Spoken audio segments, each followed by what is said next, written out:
Hey everybody, and welcome to episode 142. Here we go. Are you sick and tired of being sick and tired? Have you got a health issue that just won't go away no matter what you try? Then welcome to the Revive Yourself podcast, where we reveal the secrets to long-lasting health by getting to the root cause of problems that no one else is talking about. So you can have more energy, clear skin, healthier hair, a leaner physique, more confidence, and most importantly, do the things you love and live the life you deserve. Here's your host, Ryan Martin. So guys and girls, welcome back to the show, episode 142. Happy New Year. Hope everything started for you well. I've actually been putting out quite a lot of posts around changes that you should be making or can make for 2020 in terms of getting people out of your daily experience, or you're exposing yourself to daily, I should say, is better, that drag you down rather than pull you up, and then getting yourself to align with your goals and doing the things you need to do to become the person you want to become so you can achieve what you want to achieve. So lots of that. If you don't follow me on Facebook at Ryan Martin, then head on over there, or actually you can go to the Revive the Revive page, just Revive yourself. You'll find us on Facebook, or heading over to www.reviveyourself.co, and there's always loads of content on there. And if you're actually part of my email list, you generally get everything I send out anyway. I always like to try and send out on all different forums, so just so people don't miss out. But yeah, welcome to 2020. I hope it started off well for you, and I hope you've got some goals and goals in place for this year. But always, goals without action is just dreams. So make sure you're acting and you're putting things in place that you can move towards them. And when you get there, celebrate the wins that you're getting. But keep positive, and remember, start being excited about what can go right rather than being worried about what can go wrong. Keep positive throughout everything, and it's amazing what can happen. Just before we get to today's show, I want to say, my book is now out, as I said in the last show. Unfortunately, those of you that have ordered it, Royal Mail did it with not just my book, there was 3 other authors. They completely messed up, and they managed to lose, nice email come through, they managed to lose all of the outgoing books. So luckily my publishers, being very kind, they have managed to send out a second batch that's gone out as of today, so you should be getting the books if you've ordered them next week. If you haven't already ordered your book, and well, first of all, why not? If you haven't already ordered your book and you want to improve your health in 2020, or if you just want to get to optimal health, this would really help you. If you go to www.thechronicfatiguesolution.com, that's www.thechronicfatiguesolution.com, you can find my book there. And if you're getting the hard copy, I don't even get anything for that. It's literally you're paying for postage and packaging. That's all to get out to you. There is an option for an upgrade to audio book, so you can get that if you prefer to listen rather than read. You've got the option to do that, and it also take you through to an option to go on the 21-day health reset if you're looking to improve your health there. The 21-day health reset is great. It's a fantastic program, and it will really help you to reset. And it's something that I do as part of my larger program. And anyone who does want to do that always gets a call with me afterwards anyway for the larger program, because after you've done that, you probably want to continue to move forward and implement things so you can continue to make this part of your life. That's why I always have programs generally 16 to 20 weeks long, because I don't want people to just do things short term and get short term results. We want to get long term results, and this is why I have a high percentage of clients that not only do they get results, they stay doing it, and they start guiding people themselves. They always say, good leaders don't make followers, they make more leaders. So that's what we aim to do here. As always, if you head over to www.reviveyourself.co, we've got our shop there, and fantastic products from Evolution Organics, Finchley Clinic, Ancient Purity. Evolution Organics always like to promote the Living Fuel Super Greens and Super Berries, the best products on the market, bar none. 2 scoops of either of those is worth $260 worth of organic produce, and it's just, you can get you can live on that for the rest of your life and be one of the healthiest individuals in the world. Also got high quality liver cleansers there in milk thistle, liver support from Nature's Answer. We've got from the Finchley Clinic, if you're looking to help your gut out, we've got a great gut bundle there from the Finchley Clinic as well. And at Ancient Purity, we've got some very, very, it's basically brand new out actually. It's colloidal silver for the skin, which is going to really help you heal your skin if you get any blemishes, redness, eczema, psoriasis, as well as pearl powder, another thing that can be either used internally or externally, great for blemishes, healing the skin, as well as cleansing the liver, and royal jelly, which is what the bee exclusively eats. Sorry, the queen bee exclusively eats, and it's why she lives 7 years longer than all of her fellow bees. Also, if you're heading over to, we've also got our whole house filtration systems from Aquitaire. If you've got 1, 2, 3 or 4 bed plus house, we've got every option for you there. If you've got hard or soft water, we've got different units for you there too. And it's something that, I always say is very important, because you're not only drinking that water, you're washing your clothes in it, you're washing your bed sheets in it, you're washing yourself in it, you're cooking your food in it, and you're cleaning things in it. So it's very important to have clean water throughout your house. And we've got our blue light blocking glasses, I should say, from Blue Blocks. That's the BLUBLOX.com. If you go to that website and put in the code REVIVE10, you get 10% off. And also we have a link with Essential Oil Wizardry, www.essentialoilwizardry.com, with Dr. Nick Berry for the best essential oils on the planet. He's got lots of different things. If you look at his website, you could be there all day looking at how many fantastic blends he's got.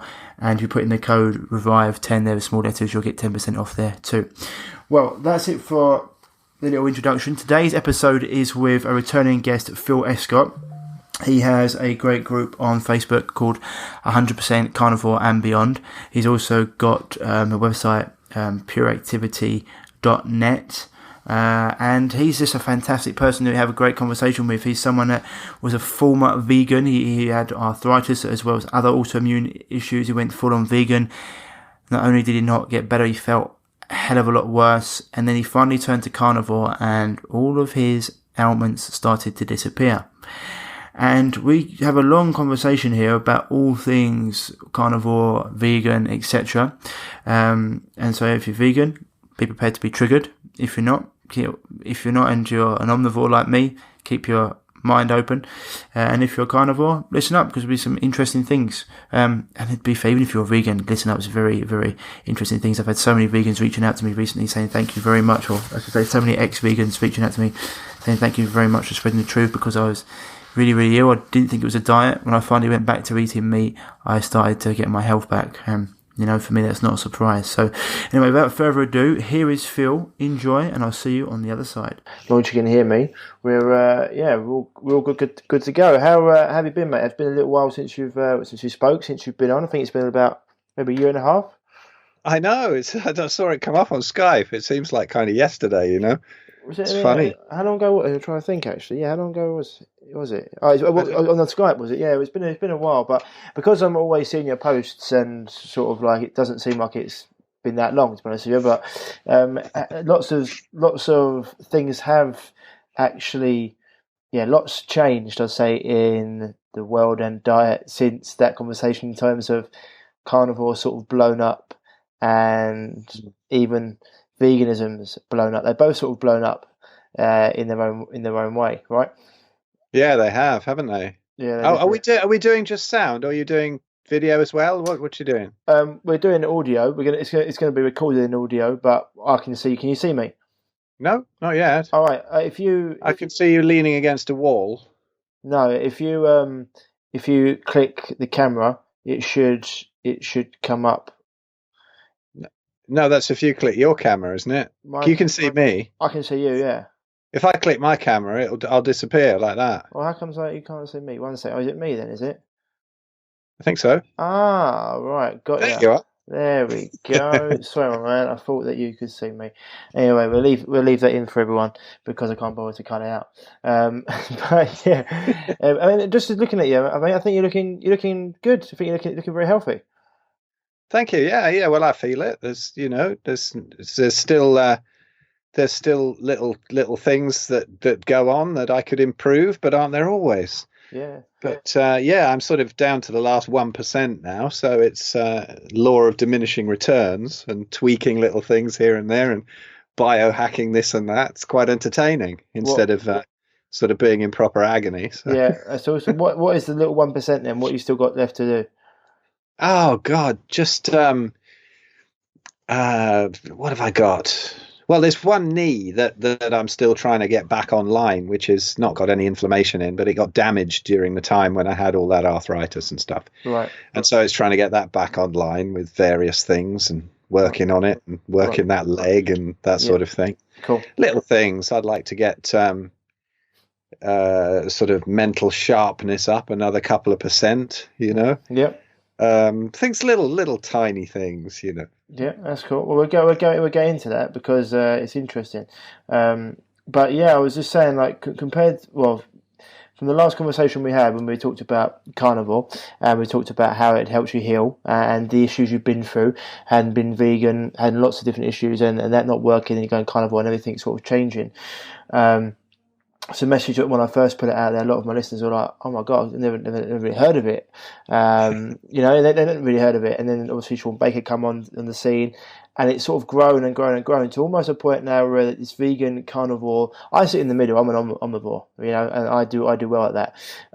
So I don't mind, and I think going vegan for some people short term can be phenomenal in terms of just a lot of it's eliminating a lot of processed stuff that they're eating anyway. And then I see the results that people can get going carnivore, and you can't not see the benefits it's getting them. And so for me, I sit here and I still fall on the side of I think meat is very, very vital, valuable. If I was to pick either one of them, it would be carnivore over veganism. But I sit somewhere in between, and I just think it's just like what's been going on is just almost just like it's just another way to divide and conquer the public. And it's just people get so irate about it. Nutrition's become like religion, and I've had, even from me posting, I had a message that I put up the other day. I'm getting loads of these messages through, but I got one from a vegan saying, like, I first come across your page, Ryan, 3 years ago, and I was vegan and I thought, this guy's talking nonsense, he can't be right.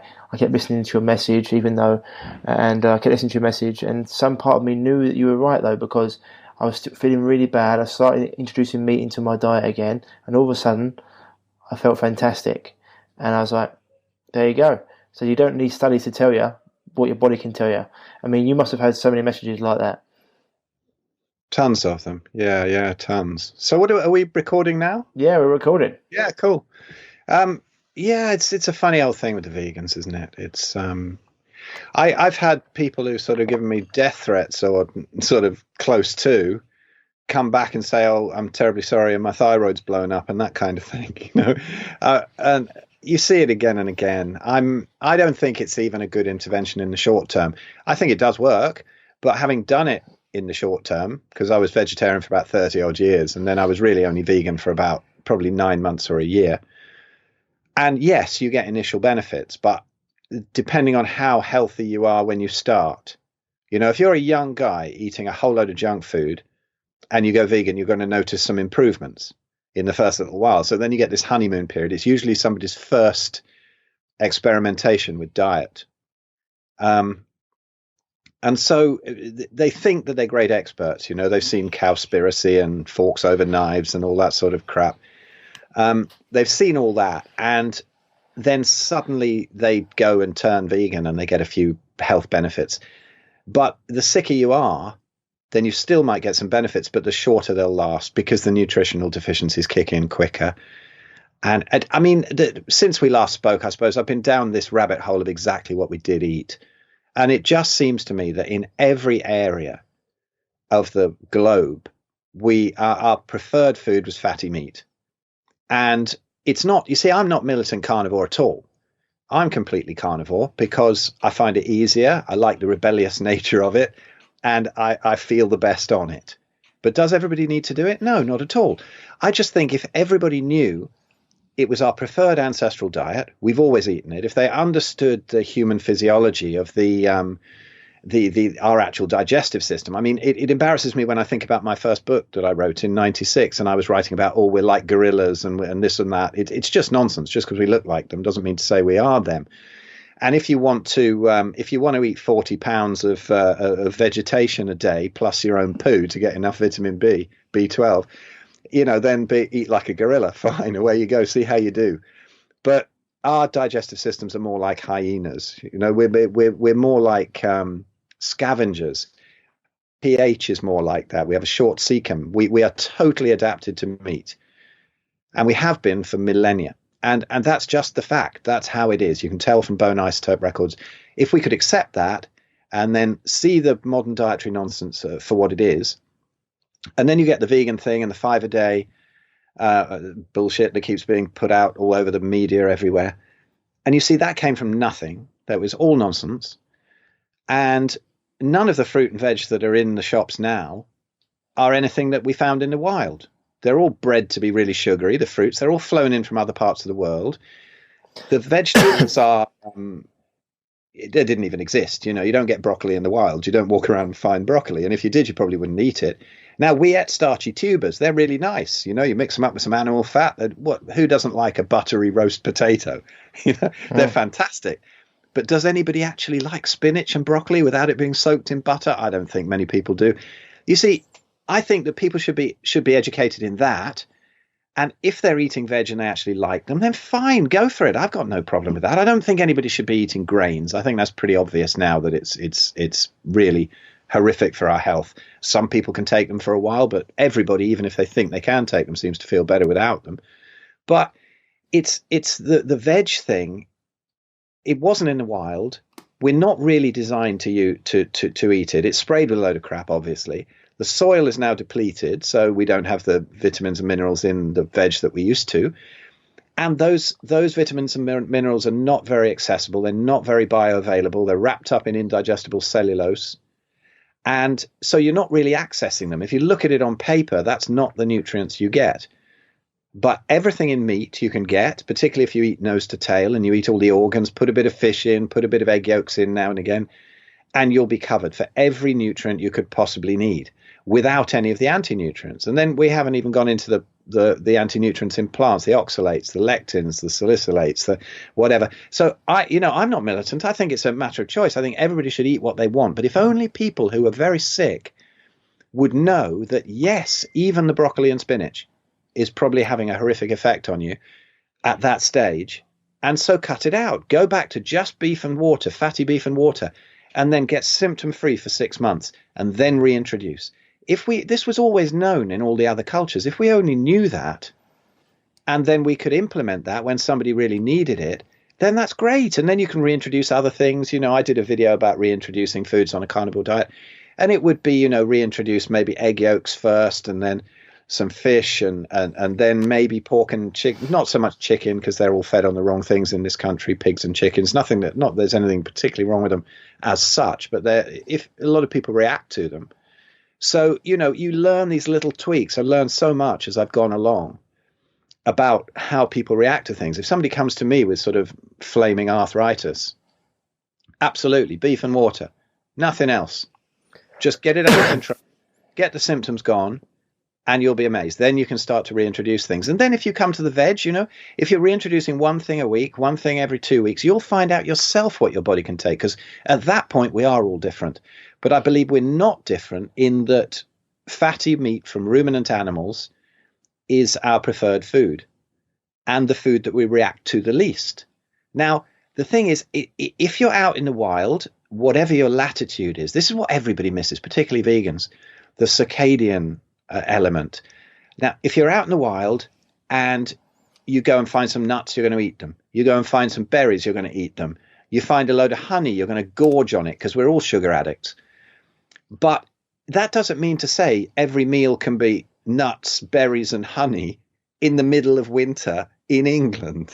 It's if the food that goes into your stomach doesn't match the light that's going into your eyes, there's going to be problems, and there's going to be problems with circadian with mismatch in the mitochondria, and then disease comes from that. And it's really so simple. It's looking at nature, seeing what happened. And if you have already gone too far the other way, I always like to talk about a fat guy on a seesaw. There's people who go, oh, well, moderation is the key. Well, what does moderation mean? Moderation to me means moderating the foods that are poisonous to you, which are the foods full of oxalates, lectins, salicylates, salicylates. Yeah. And all of these things. And so you need a fat guy down the other end of the seesaw. And then it'll balance out for a bit. And then, as those guys lose weight, you can balance out in a different way. I've chosen to stay carnivore because I just kind of enjoy it. I never really enjoyed vegetables. Actually, Christmas Day, I ate a massive, great pile of roast potatoes with butter. And I haven't eaten a vegetable for 5 years now. So you call a roast potato a vegetable? Yeah. Well, I mean, that was that. Yeah, absolutely. Because it's probably one of the few that we're actually designed to eat, apart from the nightshades. Yeah. But I mean, well, let's not say a vegetable. All right, a plant. I hadn't eaten a plant. Maybe. No. I just think that it's just about 3 years ago.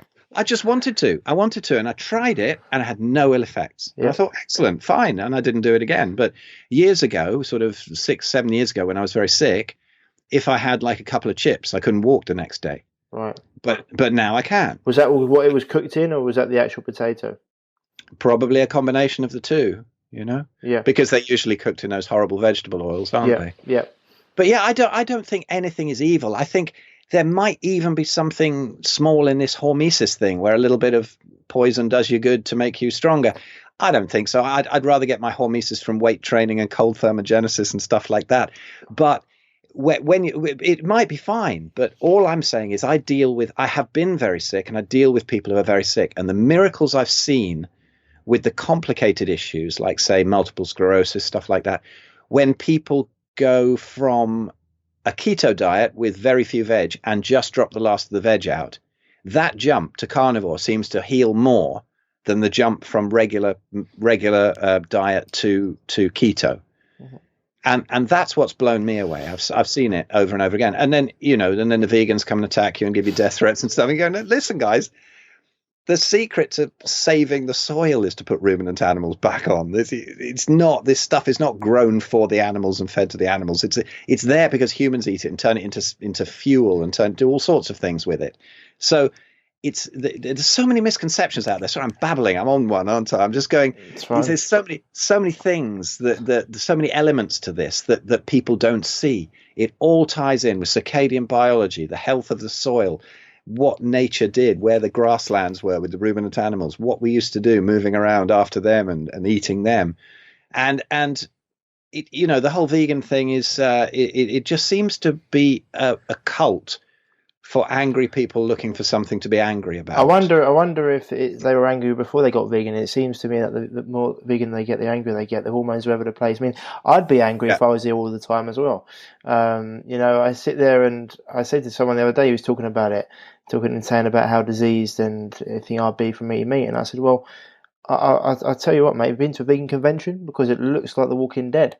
And I said, it's funny how you haven't got a picture in your profile, but have a look at me. How do I look? And it's just like, I'm not trying to be arrogant. I'm just trying to point things out. It's like I've been down that road.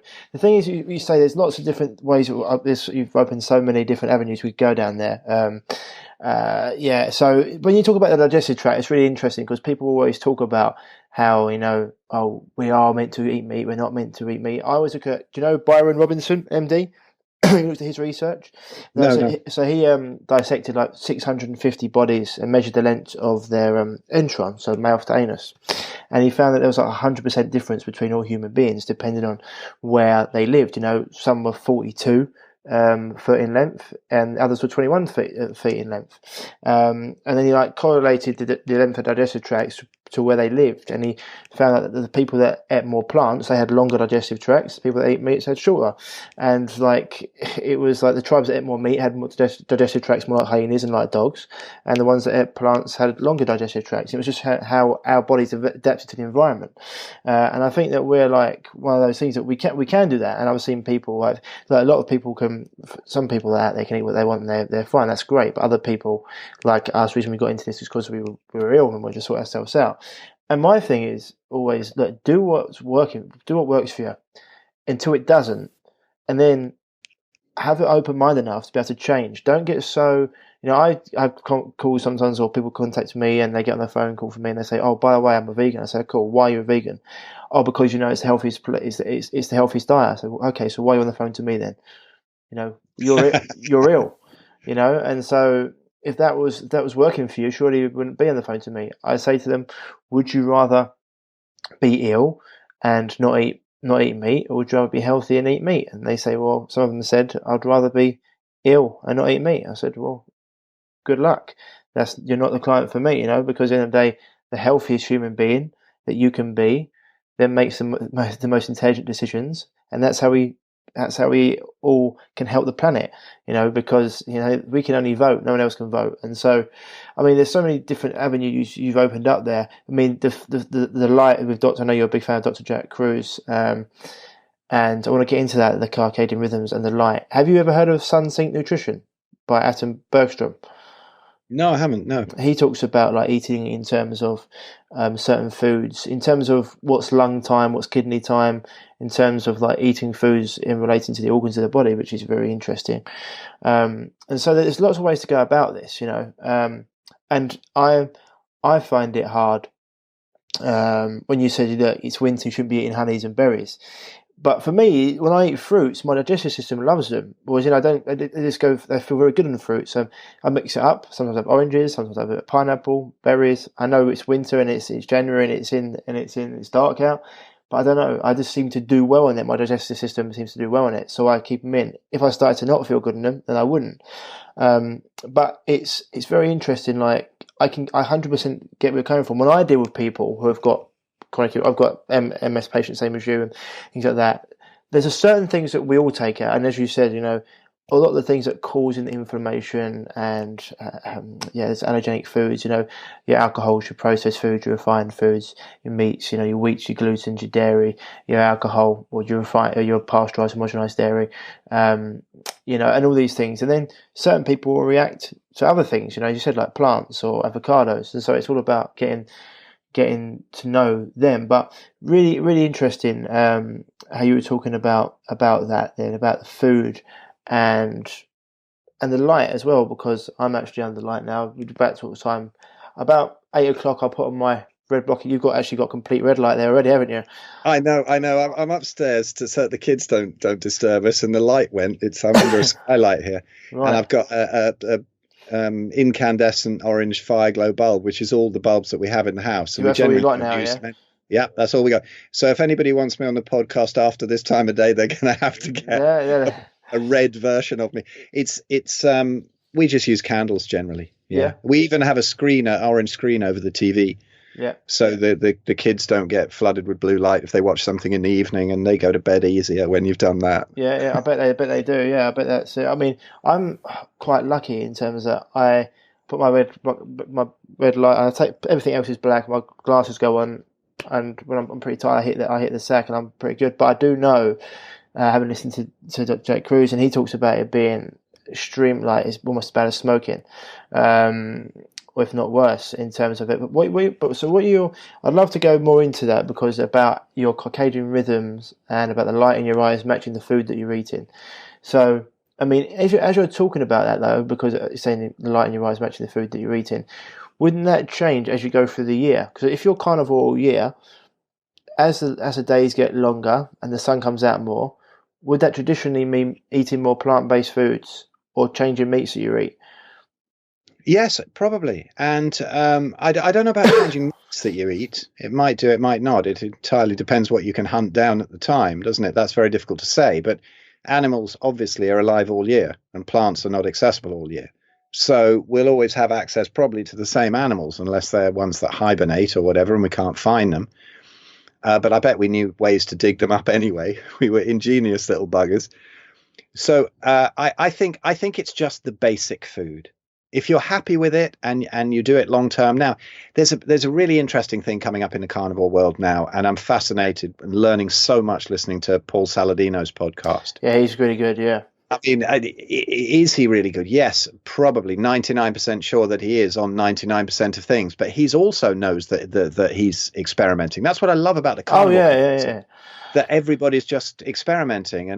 But you see, and the vegans aren't. They just have this one bubble of knowledge that they all know the same thing in. I have a friend at the moment who keeps on messaging me. When are you going to debate a vegan who's really up on the science? And I said, do you know what you call a really well-educated vegan? An ex-vegan. You know, if you educate yourself just in that bubble, they all know the same thing, and they can blind the layman with science, but it's not science when you look at it. And then you look at Paul Saladino's stuff, and it's so advanced, so way beyond what the vegans know. I mean, their science sounds like chimp on a tricycle level to me, but I'm chimp on a tricycle level compared to Saladino when I listen to his stuff. But what I love about the science is not that I particularly want to learn it all by rote. I want it to explain what's already happened to me and what I'm seeing in thousands of others. You know, this Facebook group I have is like almost 13,000 now, and the stories that we get and the things that are happening and the things that aren't working and why they might not be working. And there's this thing at the moment, like Sean Baker, he's saying, yeah, just eat a bunch of muscle meat and it doesn't matter what type it is. And yes, I see absolutely fantastic healing on regular grain-fed meat. It's fine. In the early stages, maybe. Are you going to run into nutritional deficiencies in time?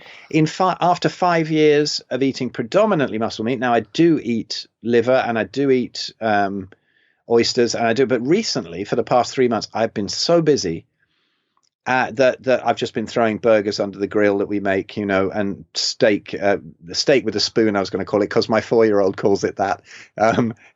Ground beef just in a pan, and just wolfing that down quickly, and that's it. It takes me 2 seconds. And I think I've been neglecting the muscle meats and the fish and the oysters. And I am noticing slightly less cognitive functions, nothing like when I was vegan and I didn't know where I was. But I'm starting to notice, it could also be too much red wine and ripping some thiamine out of myself. But again, it's another biohack. But I'm thinking that there might be something in this nose to tail thing. But then people go the other way and say, oh, we need to eat it all the time. But Sean, again, made a really fantastic point. How big is a liver in an animal compared to the animal? You know, how much of it are you actually going to eat? Not that much. You know, so most of it is muscle meat. And you're going to eat that most of the time. And Stephenson used to say that it was fine on muscle meat. You know, you don't need to eat the organs. But maybe that was back in the day when we weren't so broken when we came into it. But there's so many factors. Yeah. But when you talk about that as well, like I always talk about, this is what I love, like Paul Chek's work. Do you know Paul Chek? Yeah. Yeah, and when he talks about, he's very, very interesting. And he's another one who can just quote people and books and about. Well, I had Sean Baker on my podcast. We talked about it, and that's something I would disagree with him on. Like in terms of if you're eating dead, diseased animals, I know beef is good, but if it's coming from animals that are in CAFOs and they're eating plastic pellets and sawdust and rendered food, and they're living in 80 like shit up to their legs. And they're being put hormones and antibiotics, that's not long term going to be a viable option, because in the day, same as us, that fat, the animals store the toxins in their fat, and if you're eating a dead toxic animal, it's going to affect you later on down the line. So you want to get the highest quality meat possible, because it's not just the meat, it's everything's energy. If you look at the energy, a positive, healthy, living animal that had chewed the cud and was roaming and didn't have antibiotics and hormones, etc., it's going to be a completely different case. It's not even apples and oranges, as I say. It's apples and bowling balls, you know. Absolutely true. But have you listened to many interviews with, say, Frank Mitloehner or Peter Ballested? And you listen to these guys who are really into the whole farming thing. They understand about it completely. And a lot of the descriptions of the treatment and conditions of ruminant animals have been massively exaggerated by the vegan propaganda. they're not really standing massively in their own shit and being injected with loads of hormones. It's not really like that. And even in the States, most of them are pastured most of their lives, and they just go in for the last 3 months into these CAFOs, which are not ideal, but they're not as bad as they say. Now, the chickens and pigs, they are as bad as they say, which is one of the main reasons not to eat them. And they're in there all the time being fed absolute rubbish and soy cake and stuff like that. Have you seen the pictures? There's cows with like, I mean, maybe not. For me, this is irrelevant because I have my butcher that I go to, and I know him, and he's going to teach me this year how to cut up animals, and I'm actually going to go hunting because I actually want to learn. I think like, at the end of the day, if I'm eating this meat and doing this stuff, I actually want to be like, okay, bit of respect about it. Actually, play that, go hunt and cut it up myself and learn. But I see pictures of tumours on animals, and not all of them, I'm sure. But if you can get the highest quality of meat possible, sure, that's the best way to go. Absolutely, yes. But I mean, the point about the tumours as well, you see this sort of thing. And I've seen butchers and farmers say, when people have posted pictures of that, going, what have I found in my meat? They go, that's just a normal cyst in the fat. So, yes, some of them might have been tumours, but a lot of them aren't. And then the vegans put them up saying they're tumours because, I mean, the most cysts that I've seen in meat are from the very best meat that I buy, which is from a local place that to us called Forster's Farm. And it's grass-fed all year. The animals are beautifully cared for. They're rotated around the fields. In the winter, they're fed hay, and they never get any grains whatsoever. And they still have cysts in the fat. Now, we're seeing more of the fat because we can sometimes buy the leaner supermarket meat, and most of the crap goes into the fat in animals. So we go to the Forster's Farm where we can't afford to eat all the time because it's incredibly expensive. And we buy all their fatty offcuts. So we're getting to see so much of the fat of the animal. Now, most people don't even see that fat. And when they do come across it, they might find the odd cyst or whatever. And apparently it's quite normal. Now, somebody might pull me up on this, but this is what I've seen in my group where people have come in who we've got a lot of farmers in there and people have seen this all the time. And they're saying, really, there's nothing much wrong with that. Now, I'm not condoning factory farming whatsoever. I think that the crops should be done away with, and I think the animals should be back on the grasslands, and all these animals should be in the environment they're supposed to be in and eating what they're supposed to be in.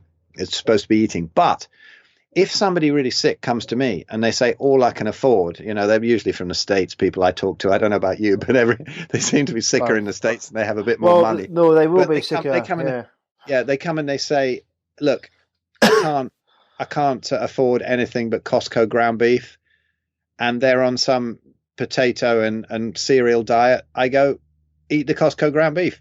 And if you can up the quality of that in time, fantastic. If you get healthy enough to get more creative and make more money or get a better job, get out the house, whatever happens in the future. But in the short term, I say that to people, and I say probably avoid chicken and pork because it really is bad most of the time.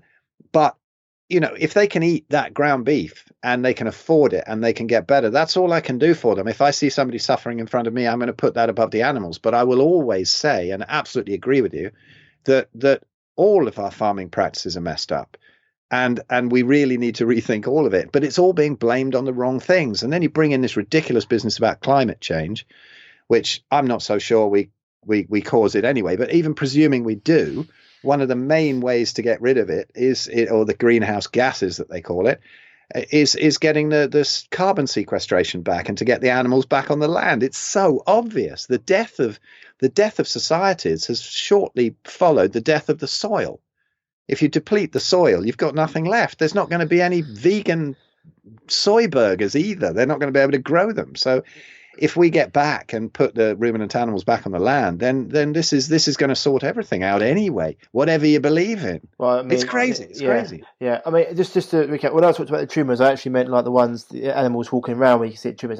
That's in America, as you mentioned before. The reason the Americans are more sick because their water supply and a lot of the things that are going on over there, you don't know what and they got DuPont and other companies like that are just leaching chemicals and other things into all sorts of places. But 100%. And so I completely agree. This whole thing about going plant-based and it used to be global warming, now it's climate change because they had to change the name because the climate is changing. The climate does change.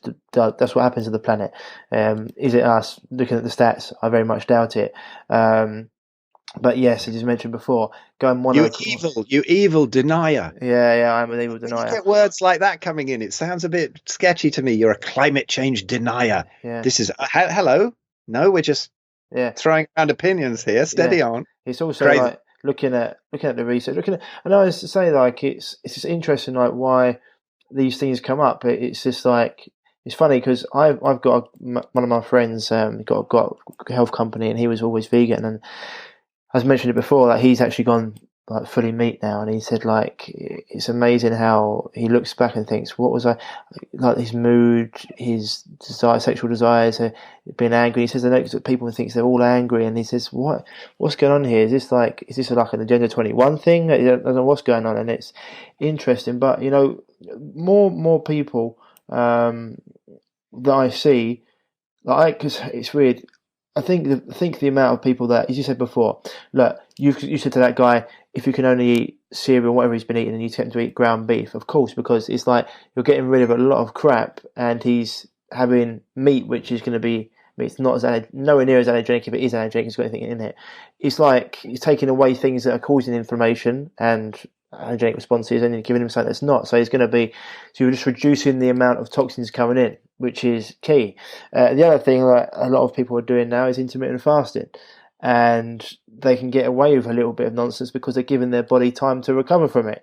Like I fast at least 16 hours every day. That's just me, and I feel really good when I'm doing it. And then I eat, and I just relax. And in the evening, ideally I probably should eat my main meal in the middle of the day, but I try to probably eat around probably about now really, about 4 till 8 o'clock, just because I like to work and be empty and then go into it. But there's so much like so much. I mean, talking about I want to go into the light and I want to go into other stuff, but. This big push, even see it yesterday, and it was just after the day after the Golden Globes, and Ricky Gervais has just been on there making everyone laugh. I don't know if you've seen Ricky Gervais' stuff. Have you seen it? Yeah. Yeah. Did you enjoy it? Yeah. You mean this recent one? Yeah. No, I saw that it's on there, and I haven't hit play yet. A friend of mine linked me to it, and it's in my list of things to have a look at today. It's very good. Check it out. Yeah, he digs out like he says like. All you people come up here. No one wants to hear your nonsense. Come up here and talk about your political opinion and stuff. He said you live in the real world like most people do. Come up here, get your award, thank your God, whatever that is. Like thank your mum and dad, and then go away. And he talks about like how Apple and just running sweatshops, and they're trying to give it like the moral, have the moral high grounds when they can't. I mean, he just destroys people. It's hilarious. and I was just to say like it's funny because that's happened, and then we've got like. Things like Honest Burger coming out, the Honest Burger, for like 400 times. You seen Honest Burger? You seen it? I haven't seen Honest Burger yet. No, what's in that? It's Honest Burger's like the vegan burger. You not seen it? Beyond Burger, I've seen. Oh, Honest same thing. I think it's like same kind of thing. Same kind of thing. Yeah, 400 times more estrogen in it, and then you've got the Game Changers documentary, which went viral. Oh.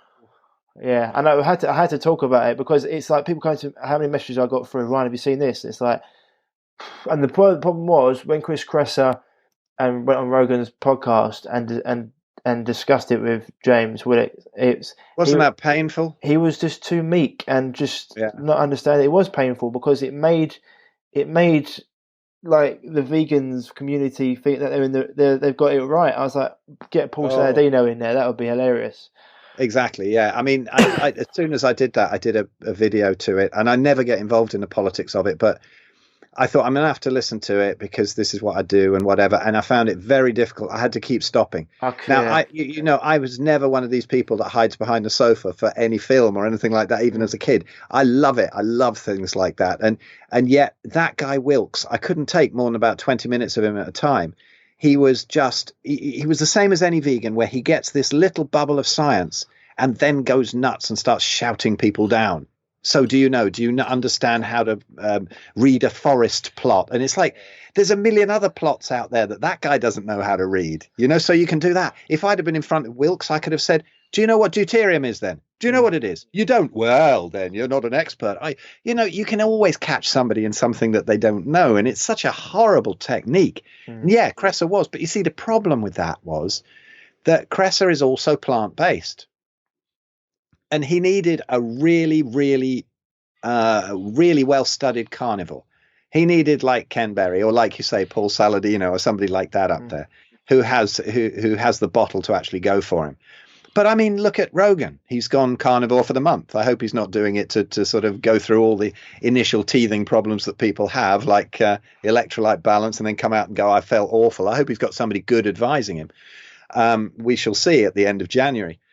But it was horrific for me. But then you actually listen to the debunks of it. I mean, I've come to know Tim Sheaf very well in the past 18 months or so. And he filmed a section for Game Changers and asked them not to put it in. And I've talked to him about it quite a bit, and he said, "Look, I had to phone him up. I couldn't take it. I couldn't have myself be put in this anymore." And then when you look at the athletes who have been in it and how a lot of their performance has tanked, and the ridiculous pseudoscience. I mean, that stupid experiment with people's boners.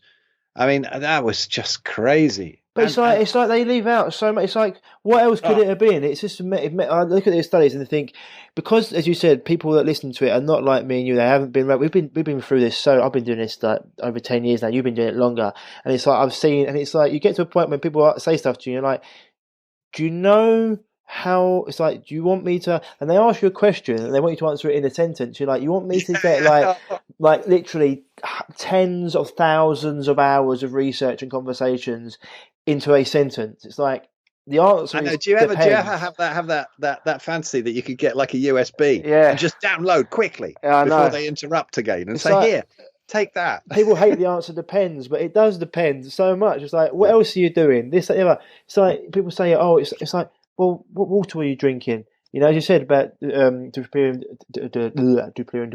water, it's like, what perfumes are you putting on your skin? What are you putting on your hair? What you washing in? Like, what's your bed sheets being washed in? Like, what are you brushing your teeth in? How deep do you want to go? It can go into, like, you know what I mean? Absolutely. So you say this to people, they don't understand how deep the rabbit hole goes in terms of what your body could be responding to. It could not be food. It could be something different. You know, you could have a geopathical fault line that you're living on.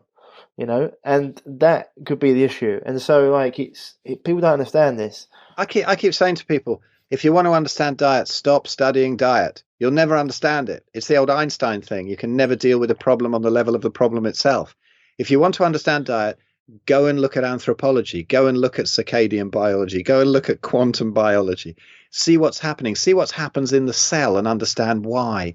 What happens to your mitochondria, to do with light and to do with seasons and to do with stress and sleep, and what saturated fat does to the mitochondria, producing its own deuterium depleted water. You start to understand that, and then you come back out and you go, whoa, you know, diet isn't so much of a mystery, really. And there's nothing like meat is bad and plants are saints. It's not like that. You know, you've got to just bring this up, level it up. Every time I talk to a vegan, I've got a video since I last spoke to. I did a debate with a young vegan in Liverpool. I got kind of cornered into it, and then he going, "No, I'm not militant at all." No, and it was a nightmare. I mean, do you know who Elliot Overton is? I have heard the name Overton. Oh, he's great. Young guy that lives in Stafford or something, and he's so clued up. You've got to get him on the podcast. His knowledge of plant toxins and God, so much more, all the sort of functional medicine he does, it's wonderful. He's very, very bright guy. He came up for this debate, and there was Dr. Jeremy Ayres as well, who I'll get into in a bit. I've got to tell you about him. And what this vegan didn't know was that there was probably about 5 people in the audience who knew 10 times, 100 times more than he did. And all he was doing was shouting the same old science, the same old points, and reading out of his own book constantly. And when people started to lose attention, he'd just shout at them, watch, not even listen. Like, what? It was weird. And there was maybe 30, 40 people there live. I put it out on YouTube, but there was about 6 vegans in the audience, and the only ones who got aggressive and angry were the vegans. And it's always the same science, shouting, and you can't say anything. And my plan was to go in there and say, listen, guys, I'm really not the meat guy. I know I seem to have become that in England. It's weird, you know, being billed as the godfather of carnivory and stuff. I'm just a drummer who likes to study all the emotional, spiritual stuff and things like that. And I came across that diet because it seems to be the one that works the best for intervention with disease, which I needed it for. But I'm not militant about anything. And I just wanted to say, look, guys, let's have a look at meat. Let's really have a look at the science and show that meat is not the devil and plants are not these perfect things that you can eat all the time. Because, like we've been through, they didn't even exist in the wild. They're sprayed with stuff. They have their own toxins. Fiber can be a tremendous problem for a lot of people. And, bringing all of this stuff in and then just balancing it out in the end and saying, well, here's how you can probably eat them safely and seasonally and do what you like. And let's also have a look at the moral side, because billions of animals are killed in the crop fields. They're poisoned. The runoffs go into the river and kill the fish. It's all fed to the animals. No, it's not. If humans didn't eat them, there'd be none of that. There'd be ruminant animals on the land. And it goes on, and you can't do it. And eventually it's just you can see me during this. I think there's about an hour of it on YouTube. It's a shame about the sound, because I had to have just this one mic for both of us, and it was quite a way away, and the sound isn't very good. It's a shame, because it was a study. It really was. They just get so aggressive, and then they bring in the cannibalism thing, and, well, would you eat your neighbor? And you're like, oh God. What's it called, this video? Oh, the great vegan debate or something. But it's difficult. But if anybody can't hear the sound, just look at like 1 hour and 7 minutes, and there's this bizarre scene where there's a guy really with a whole family of vegans actually, and getting really upset. And I was saying, look, if it's working for you, great. But if it's not, at some point, see what happens. I see so many vegans get sick, and I have so many come to me, and my group, I have 13,000 in the group, and so many of them are ex-vegans, and so many of them have been sick. So many of them have given their stories, and then they wake up to the whole environmental side of it as well. All of this sort of thing. And they basically go, you're a liar. And so Elliot sort of beckoned over, and he said, and he took the mic. And you can hear him saying, I have a practice. I have a professional practice, a dietitian practice, a nutritionist, I would say, not dietitian. I don't think he'd go for the classical kind of qualifications. And he's saying, I see it over and over. And these guys are actually saying, no, you're just lying. This is the problem. Why? Yeah. Why would you do that? Why would you do that? It's so bizarre. And so this is what we're up against, this actual mental illness, I would say, and people say, why do you bother with battling the vegans? Well, because they're trying to take our food away. We got Greta Thunberg out there that I did a big talk about. We were talking about her. I did a big sort of 1.5 hour thing with Bart Kay a while ago where we talked about Greta Thunberg, and there's people coming up underneath going, you're attacking a child. So you haven't listened to the video, have you? You haven't listened to it. We're not attacking a child at all. This is a child who's been brainwashed and has been pushed out, just like the Nazis used to push these pigtailed girls out to put their message across. And she's being abused, and she's a puppet, and she's autistic. Does she know? No, she doesn't. That probably the way to reverse that would be to eat fatty meat. Hello, this is the way to fix the gut. And yet she's in there with all this food that's flown from all over the world for this big carbon footprint. And you're like, can't anyone see the craziness of what's going on here? Definitely an agenda. Well, no, you mentioned it before. A lot you touched on there. Like you mentioned it before when one of your videos you're talking about. People say, Ayurvedic medicine, they wouldn't, it's like, what, they use plants and stuff. It's like, well, when it comes to things like autism and rheumatoid arthritis, they would be using things like ghee, and like animal fats, actually. They wouldn't be like having just plants, right? They're very, people don't know what they're, I mean, this is, it goes very deep into, I always say this is the thing that cracks me up, and they're like, people don't need meat. Okay, so what about the person that came to me that was vegan and it was okay for a while and then they got really, really ill? Oh, they weren't doing it properly. No, they were. Yeah, they were doing it properly. They were having no refined foods. I said, so the thing is, even if one person, just one person in the world didn't get healthy and they got ill being vegan, it shows it's not for everyone. Correct? Okay. It's not just one person, it's millions. So, like, open your mind. And my thing is, why are people so, like, it's almost like it is religion. And why it's like trying to tell a Jew to become a Muslim or a Muslim to become a Christian or whatever. It's like they're so, like, held on to this belief. It makes me just go, like, what the hell is wrong with, like, I had a big discussion with this on Paul Check, and we talked about it. He said because people used to have rites of passage and they used to have communities to belong to, and now they don't, and so they're trying to find their belonging in the community, and vegans that way. And it doesn't matter, their ideology will like, was it cognitive dissonance or no? What's the other one? where you're just like, confirmation bias. They just pick the studies that or they talk echo chamber. Everyone's in an echo chamber. I'm the only one. I sit there and go sometimes. Why is no one else in the middle here just going like, what is going on over there and what's going on over here? Like, it just cracks me up. Just because at the end of the day, like, if something's working for you, go for it. If eating 89 bananas a day works for you, crack on, mate. You know what I mean? I really don't care. I just try and do what I try and do. So probably you do as well. I try and do what works best for the majority of people. And then if someone comes to me and they need something specialised, sort of like advice or etc., we do it. You know, and you probably see results I get. I see results you get. It's no coincidence. You're either the luckiest man alive, or you know, what we do works. And it's just really interesting to see these people that get so irate about stuff. And it's like, when did your brain kick in and go, oh, maybe that wasn't working for him? So he went to eat. He started eating when they meat get again. sick enough. Well, When they get sick this is the enough. thing with Tim, and this is the thing. Like, you're gonna have to get me in contact with Tim, because I'd love to speak to him, because he was militant vegan. He even had a clothing line, right? Vegan clothing line. Yeah, And he had to get so sick that he was even doing like urine therapy and doing other things, and that wasn't working for him. He went on like a 30-day fast, correct? Yeah. And then the vegans blame it on that. They said, oh, he fasted and drank a load of piss. And I keep saying to them, look, the reason nobody he did goes that, vegan. yeah. Nobody watches Game Changers. And then the next day they say, I think I'll have a couple of pints of piss. Yeah, exactly. You know, it doesn't happen. This is 3-4 years down the line, Yeah. when they're so sick, they're desperate. I did it. I did urine therapy. I did 1,000 ridiculous things because I was so brainwashed that I thought it had to be plant-based, the cure. Now, I wasn't militant about it. I didn't have the moral and ethical thing about it. But I was still so brainwashed. If you've got the moral and ethical thing about it, and it's your first dietary experiment, and you're 16 years old, you're never going to see it. You know, you're going to be one of those idiots giving frozen turkeys a decent funeral in Asda, and you're like, come on, it's insane.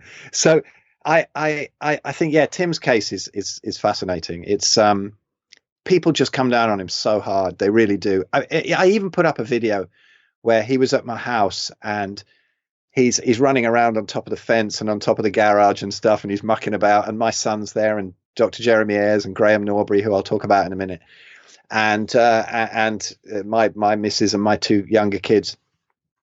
And there's Peter, he's 4 years old, and Tim's running around on top of the garage, which you can see out of this room. He's in this little room I'm in, and there's like a skylight straight at, and he looks out on top of the garage, and I was filming at the time, and I just heard I heard Peter, and he goes, Tim Sheaf, and Tim goes, yes, Peter, like this, and then you can hear Peter go, what the fuck are you doing? I thought, oh no, Dad of the Year, what have I taught him?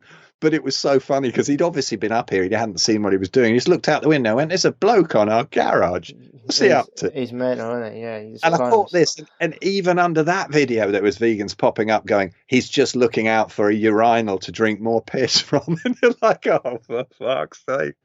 You know, it's just... They're absolute... so vindictive, and it's just like, what do you want someone to do? Be ill? Because it's like Leah. Luckily, Leah Keith was the first one to come out. You know Leah Keith? Absolutely. Her book, Vegetarian Myth, and she talks about how she did irreversible damage to herself being vegan or vegetarian for like 20 years, and it's like, what? Like, a lot of these people haven't even been vegan. But you refer people to her, and she's brilliant. Her book is brilliant, and she goes into the whole agripocalypse thing with destroying the soil, and yet you refer that to a vegan, and what do they say? Oh, she was never vegan because she ate a few fish and a few eggs. And you're like, oh, God, is that really all you can say? And then what they call her, I mean, I can't even repeat it here. The things I've seen vegans call her. Yeah. It's like, what are you doing? This is a glimpse into your future. She is your salvation if you'll just take notice of her. People, yeah. It's insane. They won't listen to it. She's I've had her on the podcast as well. She's brilliant and talks about monocrops and what you were saying before about the way to save the planet. I mean, it's just like, I did a video on it the other day where it's like, you don't want to learn. Well, we've all done it the hard way. Learning from your own mistakes, you know, it's a way. A lot of people have to learn that way, the same way they learn. But the best way to do it is learning by other people's mistakes, because you haven't got to pay the price, and it's not as expensive. And the vegans won't do that because it's all useless anecdotes. It's all anecdotes. I mean, how many people, like, I always say to people, I don't care how many test papers you got out, no one can tell me more about my body than me or how I feel. So it's like people that keep on eating, I said it so many times on this podcast, people keep on eating a certain way because a doctor or a dietitian has told them to eat that way. even though they feel terrible. I'm like, why are you keep on eating that way? Because the paper says so. So when did you lose the ability to listen to your body or to use your brain? Like, if someone gets smashed your head against the door, would you say, well, maybe I should stop doing it because it hurts a bit, Like it's just one of those things, and I think it's just like, Tim and Leah Keith. There's lots of people out there have gone down that road, and I think there's a video the other day, like 30 vegans that have all started eating meat and how they start to feel better again, like 30 long-term vegans. It was like funny that. People when they're young and they got good health, they can get away with things for a longer period of time than people that haven't. And so this is it's funny as well that when they go back to eating meat and they say, oh, they're just doing it for money, they're just doing it for the clicks, and you think, I made a video as well. I got one out there. I'm killing people with my carnivore diet lies. A shill for the meat industry. I said, have you just think about what a ridiculous life path it is if you're after money to start up a carnivore YouTube channel. I mean, you start up a vegan one, you get 500,000 viewers or 1 million or something. I've struggled away and I got about 10,000 or something. And how it's not for the money, guys. It's not. Yes, if the meat industry came along and said, we're going to support you in this, I'd absolutely take their money because I know that it's right. But I wouldn't go vegan because some fast food company, some vegan junk food company paid me $1 million a year. I'd say no. It's not down to that. It's what I believe in. I've got nothing against money, but my motivation has always been that. If you want to make money out of YouTube, as I said in that video, make videos of kittens getting stuck in washing machines and stuff. You don't do a carnivore channel because not only do you get no money, but you get demonetized. Just before I came on this podcast, I noticed that AdSense have shut me down. And I'm like, why? What's happened here? I'm not even sure what's going on at the moment. And the YouTube channel only makes me about 100 quid a month. Really? And you get all this nonsense, and then you get shut down, and you get attacked by vegans and get death threats. I don't do this. No, it's mental. It's really easy, and I think do you know the podcast Mind Pump? Do you know Mind Pump? No. It's quite good. There's 3 guys in America, and they're like 3 personal trainers, and they're very good. They've got years and years of experience, and they talk about, it's like an entertainment sort of podcast. They get a lot of good interviews. In fact, I think it's like the biggest health or fitness podcast in the world. One of them now. It's up there, top 1, 2, 3. Mind Pump, very good. And Sal got a guy in there, Justin Andrews, Sal DiFestano, and Adam Schaefer. And Sal is very articulate. He loves the research, and he goes on this stuff, and he says the thing about this vegan diet is I've never seen another diet in the world ever be politicized. That worries me. He says why are they politicizing the diet? I had bad for ages. It was fat was the problem, then it was carbohydrates, and now it's meat, It's just but this is the only one that political. They're coming out and saying this, that, the other, and it's just you can find research to back up anything you want because as Paul Chek says, scientists are the modern day prostitutes. But when you actually get independent research and look at it, it's these things don't add up. What they're saying, and just go out there and do it yourself. Your study of one. See how you feel. Yeah. Well, the vegans who claim to know the science, they're just listening to Dr. Greger, who has cherry-picked the science and told them that's science. They haven't actually looked into it properly. I don't think any of these vegans have ever actually read a paper themselves. Is he the bald one with the glasses? Yeah. He looks terrible. He looks like he's got stage 5 pancreatic cancer. He looks awful. Have you seen the picture of him where he's sitting next to a 9-year-old girl and she's got bigger biceps than him? No, but I can imagine. Yeah, seriously, his body is being eaten. He looks terrible. There's the other guy. There's another guy. Tim's been on Thingy's podcast where what's his name? Brian Rose, is it? London Real. Yeah, he's been on that. And this other doctor has been on there who's massively vegan. I can't remember him. That wasn't Gregor. It wasn't Gregor. Greg has been on there. I think Joel Kahn's been on there as well, maybe. I've interviewed Joel Kahn. Yeah, he's another one. Not Joel. Is it Greg? Let me have a look. There's Gregor. And maybe I'm thinking a different one. The one I'm thinking about is he's bald, but he's got glasses. Is that Gregor? Yeah. Dr. Gregor? Is he? He's the one who keeps going, Well, that's him. Yeah. No, he looks. He's no. That's great. Yeah. No, Doctor. I'm thinking of someone else, and he's talking to Brian Rose. We go vegan doctor. vegan doctor, was it London Real, isn't it? London Real. Because this guy, Dr. Neil Barnard. Oh, okay, yeah. Do you know him? Yeah. Yeah, he doesn't look as bad, but but the other guy just looks terrible. And I always say there's always those pictures of that young guy who had like a ponytail and going up to people with farmers and trying to stop them from delivering their meat and going like, you know what you're doing to the land. And I was like, Earthling Ed. yeah, I was just like, if I go vegan, will I look like you? Because if I do, then I'm never going vegan ever. Like, it's trying not to be like. Well, you see what they do. They do this thing like in the Game Changers, and they get people who look good for a year after they built it all on meat. Then they go vegan. Then they push these people who are sort of maintaining it for a while with pea protein isolate. Yeah. And then they push them up, to the front, and they go, look, they're vegan. And people go, if I go vegan, I'm going to look like that. No, you're not. You're going to look like that if you train for 30 years on meat and then jump into veganism, and somebody takes a photo of you before you decline. Yeah, the cleanse. So that's all it is. That's the raw. Have you seen, the Raw Bros? Have you seen the Raw Bros? Yeah. Yeah, they did one as well. He said like, what happened? It was like, well, for the first couple of months, I felt really good. And obviously, I've been through this as well. My testosterone started. My sex drive went down. I couldn't recover from sport properly. Wasn't sleeping right. Like I started to get bad breath. But that was like, and that's a lot of people's experience. Sunken eyes. Women, stop having their periods. Hair falls out. Teeth start to rot. And so, yeah. I mean, anyway, we could go through this. Spoken about this before, but you've got some interesting. I have a friend. I have a friend who's a dentist. Yeah. She's great, and she says in her 30 years of practice, she never saw worse teeth than she saw in vegans. Well, every time. What's his Western Price's stuff shows? Yeah, Western Price's stuff shows that how the formation of teeth was really affected by the sugar and processed food compared to like fats and meats. And so you wanted to talk about the two doctors. Oh no! What I was just gonna say was it's a bit of a jump there, but what's been brilliant for me. Hey, it's a bad segue. Sorry. Oh no, don't worry.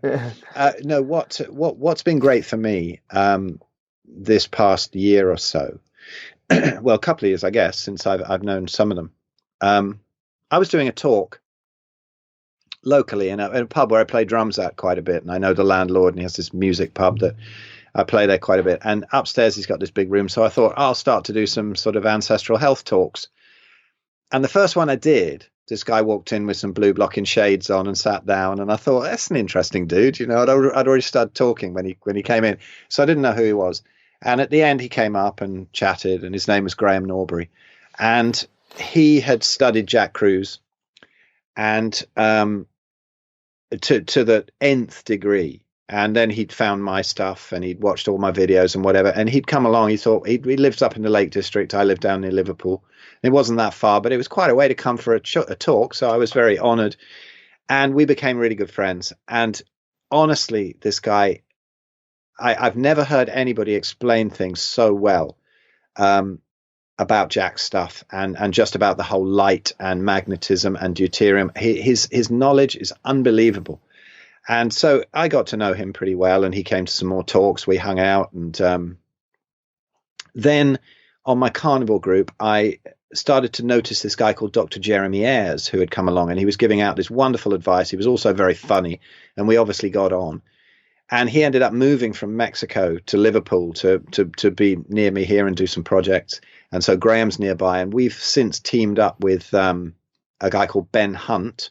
Do you remember James Hunt, the racing driver? Yeah. It's his cousin. Right. And so anyway, he's like this marketing genius, and also carnivore, and also very knowledgeable about all the sustainability. And he's done all these put out all these marketing courses, written a lot of books and ebooks, and been very successful with that. And he said, right, I want to work with you. And so we've come together, and honestly, it's like this meeting of the spirits. And we've developed this thing called The Human Unleashed, where we do most of it behind a paywall. But at thehumanunleashed.com, there's a lot of free stuff and free videos. And we've got about 50 hours of it there now.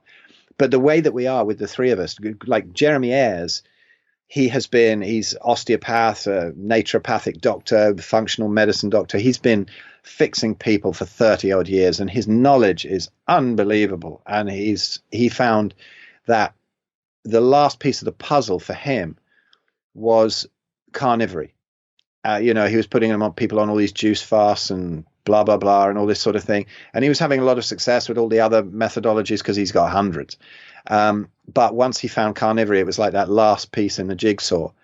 And then we've also the talks that Graham did and Jeremy did. I did talks as well. And then we had Sophia Clements from Paleo Medicina and Paul Mabry, and we did this carnivore retreat last April that was just magic. And now we've got one coming up in May in Spain with Sean Baker, and we've got Bobby Risto coming as well, which will be a laugh. And Ava LaRoche, the lady who eats all this raw meat, and she has a great raw Facebook group. And Lisa Bailey, who's been on Human Performance Outliers as well, and Holly Reeves, who is like a modern day shaman, and then Graham and Jeremy and I will talk. But last year, the talks they're on our Human Unleashed website from last year's conferences. But Graham's 2 talks, one on light and one on deuterium, were so monstrously good that people even like me who'd studied it, we were just going, that's how it works. These are on YouTube. No, they're not on YouTube. They're you can access them from our site at thehumanunleashed.com. Right. But you've got to get Graham on. You've got to get Graham on, and you've got to get also Matt Maruka on. My friend Matt Maruka, who is like Jack's main disciple. But he's so cool. And I mean, he did a 3-hour he's done 2 3-hour podcasts now with Luke Story. Yeah. I think I've seen that. I've read. Yeah, it was a lot. I had to go through that twice. It was a lot of. He's a beast, and he was 18 years old when he did that. Really? Proper genius. Maruka. He's great. And now he's got Ra Optics, the blue blockers company, But you should get Graham Norbury on, definitely. I mean, he needs a lot more exposure. I sent a message to Sean and said you should get Graham on. He did. He got him on the HPO thing, and Graham needs definitely more exposure. But Graham's just chilled, and he just does it in the background and whatever. But he is so brilliant at explaining to people the whole business of light and deuterium and magnetism and everything. It's amazing. So what's so cool about what I love about this Human Unleashed thing is that there's Jeremy with his years of fixing people. There's Graham with the science. And there's me with that sort of N=1 thing of being able to say what it feels like from the inside. And it's to be able to consult with people, take Q&As and things like that. It's so cool because I don't see anybody else with those 4 people that are willing to come together. Everybody else in this field, even the carnivores, are battling a bit. Like Frank Tufano's always having a problem with somebody, And it's weird why there's all these battles. We're all on the same side. I don't get it either. It's like when I talk to someone like you, I'm all in my head. I'm already thinking like, okay, like I'll go up to Liverpool and I'll get a camera and I'll have a chat to all 3 of you. Like, I don't understand why. I don't understand why people. It's like people. People get so like. Or I don't know if they want to make money or whatever it is, and they think that there's not enough to go around. It's like, do you think that like Ford gets to hump because VW are making cars? It's like there's so many people in the world, with a message. Exactly. And it's like the more you can, especially it's a big world, but it's a small world now in terms of this. Because I've known you, like I know one of my friends is friends with Tim Sheaf. I'd love to get Tim on to have a chat with him. And I was actually thinking that you're in Liverpool. Next time I'll come up and meet you and we'll do it face to face. In fact, we'll do it because one of my coaches are actually up in Liverpool, and someone I know who's very good behind the camera. He could do I don't know if you've got cameramen there, but he could do a really good sit down one for all of us, or maybe even sort out a talk somewhere, because it's really interesting. And I don't understand why people want to be at loggerheads. Why not just like the truth lies somewhere in the middle? And anyway, and even all the science and everything that they talk about, in the day you just want to live a healthy, happy life, right? It's so like you don't want to have to. If you're really ill health, it's fair enough, but you don't want to be like worrying so much that you can't go out in the light and then be stressed out about it. That's going to do your health more damage than actually just relaxing. Absolutely. I think the most difficult thing to break through for people in this space when they're trying to get better is the brainwashing. Once you get rid of the brainwashing, it's easy to introduce new ideas. So when you get rid of the conventional medical brainwashing, and the vegan brainwashing and the 5-a-day brainwashing, you get rid of those. But then you're just up against it, battling, and it's exhausting. Because when I get somebody come to me who says, I'm a carnivore and I've got some problems, I go, oh, thank God, this is going to be easy. because we can tweak the diet. We can start to look at the light. We can start to look, but get somebody who says, well, I'm vegan and I don't really want to eat meat, but can you help me? And you're like, this is going to be a fight. Yeah, exactly. I just say to them, right, that what I said before, are you willing to eat meat? If you say no, then I say, well, then not, because, you know, we wouldn't be here otherwise. You know, I've done it so many times, and they all want to put up these things about all. You know what the funny thing like is? We haven't seen them. But the funny thing is about it as well, you know, Phil, is like I was never like anti-vegan. I'm not anti-vegan. I'm anti people that are vegan, because they just piss me off. They put these things up, and for the general public that don't know any better, they like con them into this stuff, and I'm just like, this is one of the things that luckily my friends are at that point. They listen to, they know that I've been doing this so long. They always ask for my opinion, and I'm just like, vegan propaganda. Just do what works for you. And it's like, you know, it's amazing. It's probably as you'd say, you know, it's just amazing how much it's easy to be fooled when you don't know what the truth is, or you haven't been through it yourself, or like some of the memes that are going up, or posts that are going up about this climate change and about the forests in Australia planting it's down to like agriculture, and you're like, the Australian authorities have come out and said that the fires were started, like 200 people, whatever it is, have been like arrested for starting the fires, or maybe 20 people, whatever it was. It's like, but they still want to bang on about how it's the agriculture. It's like, what part of it was people that setting fires up, starting these fires, don't you understand? So, interesting. If you got a bit of time still.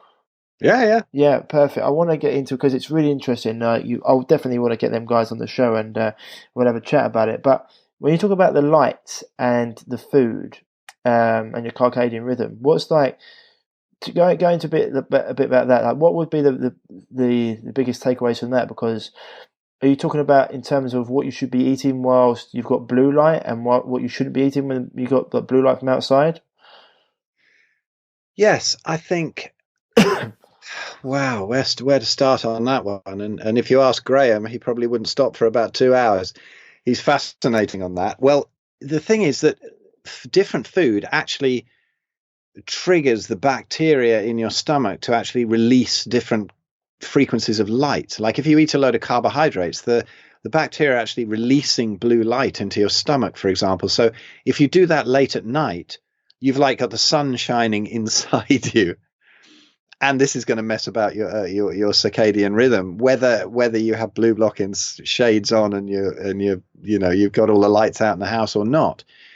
So there's a lot more to it. And if you're sick, for example, that's going to be much more of a problem. Even if you eat the best food late at night, you're going to react to it.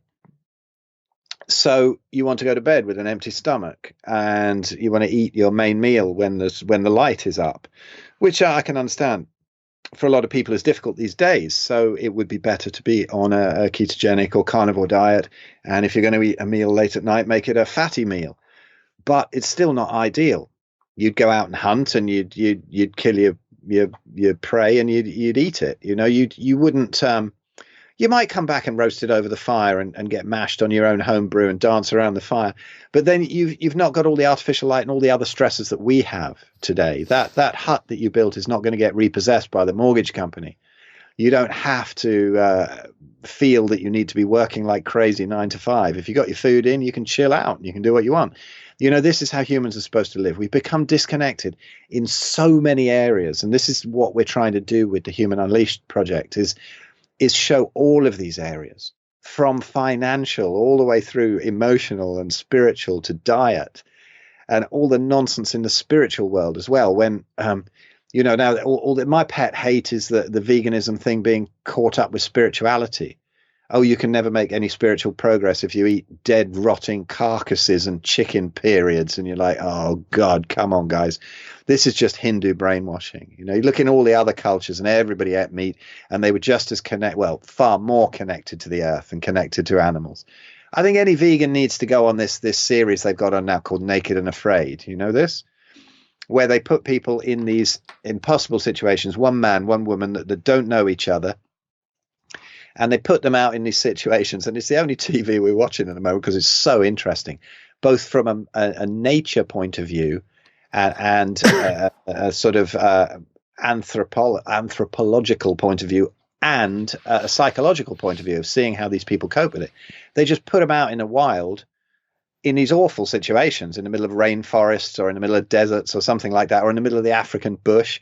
And they say, right, you've got nothing but, say, a machete and something to start fire with, and maybe a pan so that you can purify some water. And some of them don't even have all of that. They have to figure things out. And they're naked. They have no clothes on. And that's it. That's all you get. And you got 21 days. And you see, I think a vegan really needs to go out. I mean, a carnivore who was already well fed would probably have no problem fasting for 21 days. They'd lose a bunch of fat and then start to eat into the muscle a bit. But 21 days would not do them a massive amount of harm. But if you're already a vegan and you're relying on a plant every 5 minutes of some sort to get your sustenance throughout the day, you're going to be in terrible trouble. And you know, by the 10th day, you're going to be eating that frog or that fish or that little lizard or a few cockroaches or whatever you found that they do eat. You know, that they find very few of them actually get good enough to catch them. One guy caught a croc. And he I've seen this. They were talking about this on Mind Pump. And he said, like, even the person who ate like a lean meat, after a while, that's not enough to sustain you. You need to have fatty meat. Absolutely, yeah. And the leaner you are, the more fat you need in your meat. So you're not going to have the reserves. And they lose an enormous amount of weight in those 21 days, of course. But it's fascinating because, you know, put a vegan out. You've got some vegan in Scotland or something shouting at us. And you go, well, okay, mate, go out, get out in the heather and you go on a quinoa hunt and see what you find. It's not going to happen. How did you ever survive here? And it's so interesting to see what would actually happen. It would just disassemble all the bullshit, wouldn't it? Because most vegans are sitting in sort of high-rise apartments under blue light, eating sort of vegan cheese and stuff, and fruit flown in from the other side of the world. Yeah, that's one. Obviously not going to work. That's one that I'm thinking of doing. There's two things that you know, but must know Ben Greenfield. Yeah, he talks quite a lot. I mean, he's big on like his morning bone broth and things like that. And I think I might do I was thinking about it already. I think I might do the rest of January just having meats and colostrum, bone broths, meats, and got a raw dairy farm, and just to see how I feel after like 20 or so days of it. It could be quite interesting. You have some wine, do you, as well? Yeah. It's a funny thing, the wine thing with me, because when I was vegetarian, I had a fatty liver with 2 cysts that they said were really nasty and sort of pre-cancerous. They always freak you out like that. They try to, don't they? Anyway, they said, well, you can't get rid of those and blah, blah, and you'll have to stop eating so much saturated fat. You know what they do. But anyway, I did a bunch of liver flushing and I went keto and then that next scan I said, have I got a fatty liver? And they say, no, it's absolutely perfect. And then I said, oh, what about the cysts? And they said, oh, you haven't got any cysts. I said, oh, fantastic. They've gone too. And I said, no, you can't get rid of cysts on the liver. And so I said, well, have a look on my medical records. And they went over to the screen, they had a look and they went, And they were turning me over and over with this ultrasound, trying to find these cysts, and they couldn't find them. And so that was probably about, I think I was 50, 51. That was 2012, 2013. And so they said, well, how did you do that? And I told them, and they go, isn't that dangerous? I'm going, well, you want me to take the sister guy. You want me to take methotrexate, and you're asking me if that's dangerous. Yeah. So anyway, then I found my liver worked. I couldn't even take a sip of alcohol. I was teetotal most of my life, except for the occasional binge. If I really pushed through the first 2 or 3 drinks, I could get to a stage where I sort of felt okay. But I'd very rarely do it, once or twice a year. But then I discovered that I could drink. My liver was working at last, and it was I'm terrible. You know, I am the most addictive personality. This is the thing. That's why I get in so much trouble with my body. I'll blow it out with so many carbs that I'll get rheumatoid arthritis. I'll do this, I'll do that. When I go vegan, I go ridiculously vegan, so I lose all my muscle. I'll do everything to extreme. So these last 4 years, I thought, well, actually, you know, that first year of being carnivorous, I felt so good and everything's fine. And when I drink, I don't get the slightest ill effect. So I thought, okay, let's experiment with it. And then I just started drinking loads. And I started, I've never had this in my life. And I've never tried that. And I've never tried, what about tequila? And so I started experimenting with it. And it was absolutely zero symptoms, you know, and no weight went on, nothing went on. I never had beer or anything like that. And recently, I think I've come to the end of the experiment. I might have some wine once a week or something, but I was sort of doing it every day, and I think I've stripped a load of thiamine out of my body. But that was just meat and alcohol, nothing else. No, nothing else. And the weird thing was that the vegans were shouting at me for my blood results. They say, "Oh, you're going to be diabetic like Sean Baker." Of course, he's not. We understand about gluconeogenesis, and they don't, and the physiology of having low insulin and low CRP in an athlete and what happens to blood glucose. But of course, they have no idea about that. High blood glucose, right? He's diabetic, and for God's sake, drives me mad. So anyway, I thought, all right, I'll do my bloods. And as usual in a carnivore on keto, the bloods were all fine except LDL was up. And I thought, that's great. That's cool. That's where I want it to be. And I said to the nurse, I'm on a really high fat keto diet. That's okay. The LDL coming up. Oh, yeah, she said, it's just a con to sell statins. And I thought, excellent. The nurses are starting to realize this now. So anyway, but I thought, yeah, but I've been drinking and I never drank before. And the docs used to ask me if I was a heavy drinker, and I've been drinking loads of wine. And I said, yeah, but what about my liver results? And she had a look and she went, they're absolutely perfect. And I thought, that's amazing, isn't it? That I think what I've heard is that saturated fat is very protective for the liver. And if you're in ketosis otherwise, and you're just burning a bit of alcohol in preference and you're pretty lean, then it's okay. Now, all I was doing was meat, butter, well, fish and eggs sometimes, egg yolks and butter. And then my partner got diagnosed with Graves' disease. I'd been telling her for a while she was losing a load of weight, and she's black, and her arse even disappeared, and that doesn't happen with black women, And so I thought, right, something's going wrong, and her eyes started to get a bit bulgy, and I said, you've got to check out your thyroid. Oh, no, I'm fine. You know what nurses are like, and women are just like, I'm fine. So anyway, she did have it checked, and yeah, she was in trouble. Resting heart rate of like 130, and really trashed. That's high, yeah. Yeah, and she was pretty much on a carnivore diet as well, but she was. She had a load of other things going on too. She was eating a load of nuts, and she was eating a load of fruit and like malt drinks and things like that. But after 20 years of vegetarianism and a load of fluoride when she grew up in Arusha in Tanzania, to the point where she had like brown stains on her teeth, which is fluorosis. That her teeth were fine, absolutely no fillings. We've got no fillings in the family. I think I've got one tiny one that I probably never needed that's white. But that was decades ago, and nothing's gone wrong since. But her teeth even had fluorosis, and so that will obviously halides will mess up the thyroid. But anyway, we talked to Jofia and we talked to Jeremy, and we got a plan together, and fine, she's sorted out. But because Jofia was saying in Graves' disease, you know the Paleolithic ketogenic diet of paleomedicina in Hungary, and they say it's got to be fatty meat, absolutely no dairy, absolutely no plants, because they're doing these what are they called, the gut permeability tests. I've forgotten what they're called, but anyway, to show exactly how permeable the gut is, and they can show it clearly, and they find that even if there's a few plants left, the gut never quite heals up. So anyway, we got her on that, and I said, well, just for you, we'll get the butter out the house, and I won't eat that either. And I was blown away, because some sinus issues that I was putting down to central heating last winter disappeared. And I was eating the same amount of calories, stuff in my face, but it was tallow and not butter. And I got ripped. I mean, it was ridiculous. And it was just probably a little bit of inflammation just from the butter. Now, I'm not saying was it's that bad. Raw butter though? It was like Kerrygold or something. Sometimes we'd have. So I'd be interested to see if you had raw butter, if that would have been an effect. Yeah, it would actually, because sometimes we were having that Isigny sur Mer or whatever, the raw stuff from, but we don't always get down to the shop that sells that. Yes, it would be, but cutting it out was absolutely miraculous. It was because I didn't really think I had any issues because it wasn't affecting my joints. Yeah.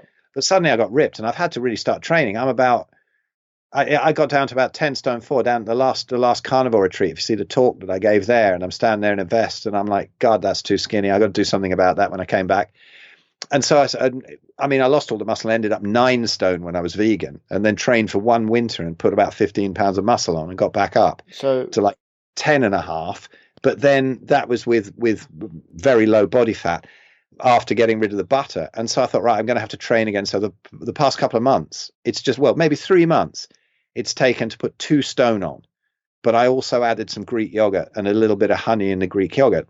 And that has put on maybe 10 pounds of fat, but the rest is muscle. And it's amazing what you can do. I mean, I'm 57 years old, and just body weight training here, the amount of muscle that you can put on a carnivore diet just blows me away. So what is your like, because I know that there's different ways of doing about a carnivore diet. It'd be interesting to see what your like day to day is, because I know there's different ways of doing it in terms of bone broth and bone marrow, and you say eggs and butter, and some people have, you know, I can't remember who it was talking about it. Remember his name. It was really good, like idea of like a cholesterol shake after they train, which was like raw milk, raw honey, raw egg yolk, raw butter. It's really good actually. If you ever try it after training. But like, what is your sort of like day? Was it just literally beef and water, and then adding in this yogurt? No, I would say most days it's like beef and water. But what I would say, I'll run you through an ideal day, and then I'll run you through a typical day. Okay. My ideal day would be to train in the morning, about 7 or 8 o'clock in the morning, and then I'll probably eat about 9, which I never used to do. I'm eating twice a day now since I've been training. I was eating once a day, but now I'm training. I seem to need to eat more. Yeah. So what I would have would be, say, about 6 oysters raw, and then I'd have some type of steak done pretty much rare, raw in the middle, and seared on the outside. After the oysters. Yeah, and that would be an ideal first meal. And then the second meal for me would probably be something like some burgers or some other meat or whatever, and some fish too. Maybe a tin of sardines, maybe some mackerel maybe mackerel, or some salmon that I'd done in the oven and put a bit of tallow with it, and you know, that kind of thing. So 2 meals, or just a little bit of liver, you know, just as a starter. So you have liver as a starter, and then some kind of muscle meat, any kind of muscle meat, maybe some lamb chops, maybe some. What I really love is lamb burgers made with the lamb mince. It's incredibly cheap, and the fat's great. And I think the burgers that it makes with the lamb, with just some salt and maybe a little white pepper, so it's low oxalate. And that would be the second meal, and I can just eat them like biscuits, you know, and they're delicious, so much nicer, I think, than the beef burgers. Or I might have some beef burgers these are beef burgers, I stress, that we make ourselves with ground beef, not some crap with wheat in the shops. And I might put a load of runny egg yolks on the top, you know, boiled really soft or fried really soft.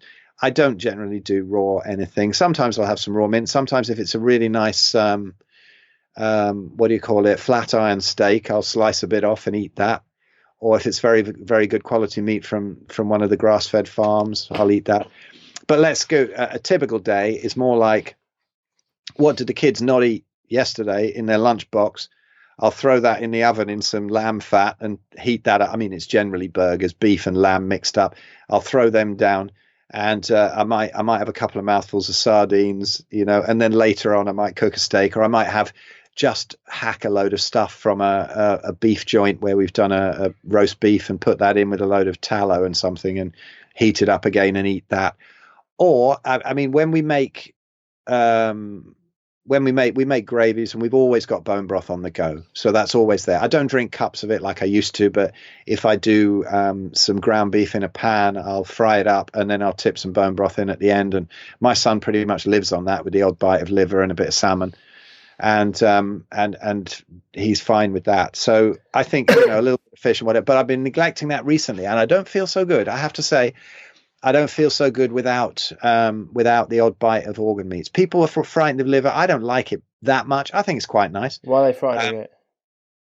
Sorry? Why are they frightened of it? Because they just don't like it, do they? They say, ooh, liver, you know, when they come into it. I never used to when I was younger, but now I'm older. Yeah. It's lovely. It's delicious. Yeah. Done right. I think it's nice. I'll even have a couple of bites of that raw as well when I'm cooking it. Yeah. But I think that I think all you need is really a couple of mouthfuls a day. Because again, if you go in the proportions of the animal, because people argue about how much liver do you need. Well, if you're very depleted, and very sick and your gut's really leaky, like Jofia says at Paleo Medicina, you should maybe include more organ meats because they have enormous punch of nutrients and probably a load that you actually need at that stage. But as you go on, you might be able to drop them out a bit. But I just have a few bites just because I don't particularly like to make a whole meal of a great big pile of liver. Now I've done it now and again, but just a few bites here and there, and it's as a starter really. Use the fish and liver as a starter. And I mean, we got all kinds of things downstairs. We've even got brains in the freezer there. We ate a few of them. Yeah, no, these are cow brains, but they're kind of difficult to get hold of because they're legal to sell in England, aren't they? But it's ridiculous. Illegal to sell in England. Why's that? Yeah, the whole head gets incinerated. Oh, really? All that nutrition, yeah, because I know we're the biggest exporter of offal in the world because we don't really eat it, but most of other countries they love offal. They know it's very very it's extremely nutrient dense, and so they eat it. If you go to like the Indian market, I think my missus got it from one of the Indian butchers, that sort of thing, halal butchers or something. I don't know, Middle Eastern, something like that. But you can get it, but it's difficult to find. And so we've got all kinds of things down there. And I there's an ideal there and there's not, and bone broth too is great. So we go and get the nice grass-fed bones and fat trimmings. One really good thing that I've found is that if you can't afford the meat, this is my best tip, is if you can't afford the meat from these fantastic grass-fed places where it can get very expensive. Like we bought a 2 rib roast, and it was 72 quid for Christmas dinner, and it's like you can't eat like that every day. No. And so what we do is go and get the fat because it's really cheap and people are scared of it. So we come out with sort of 5-10 kilos of fat and chop that up round an ordinary supermarket way too lean beef joint. Then you've got this beautiful tallow. You've got the crispy bits of the fat. You can even eat some of it raw if you're one of these people. Some people have trouble with liquid fats, with rendered fats. I don't. I could drink pints of it a day. I've always been good with fats. And you add that to the regular supermarket beef, and suddenly you've got almost as good as a grass-fed beef with none of the crap that settles in the fat, if there is any, from the ones that have been maybe had some hormones and this and that, and antibiotics and stuff. But I think a lot less of that comes through in the meat than we think it does. But it's always a consideration. But so that's kind of what I'd eat, I guess. Awesome. So it sounds, I mean, it's a good way of going about things. It's interesting that, it's interesting way to do it. I think I'm going to give it a go. I think I might add in some raw butter and some raw milk to see how I go. Definitely, you might add some colostrum. I might have like a bone broth with some colostrum mixed in to see how it goes and to see how I feel for like 20 days. I think it'll be an interesting thing to do. I mean, I do have days where I just do carnivore. Some days, and other days I have a few more vegetables. I like asparagus, for example, courgette. I'm a fan of it. I mean, but as you said before, I do put like Celtic sea salt on there and some coconut oil. So it's like the whole blend of it. But yeah, interesting, Phil. It's really fascinating. Unleashed, Human Unleashed is what's going on at the moment. Was it humanunleashed.com?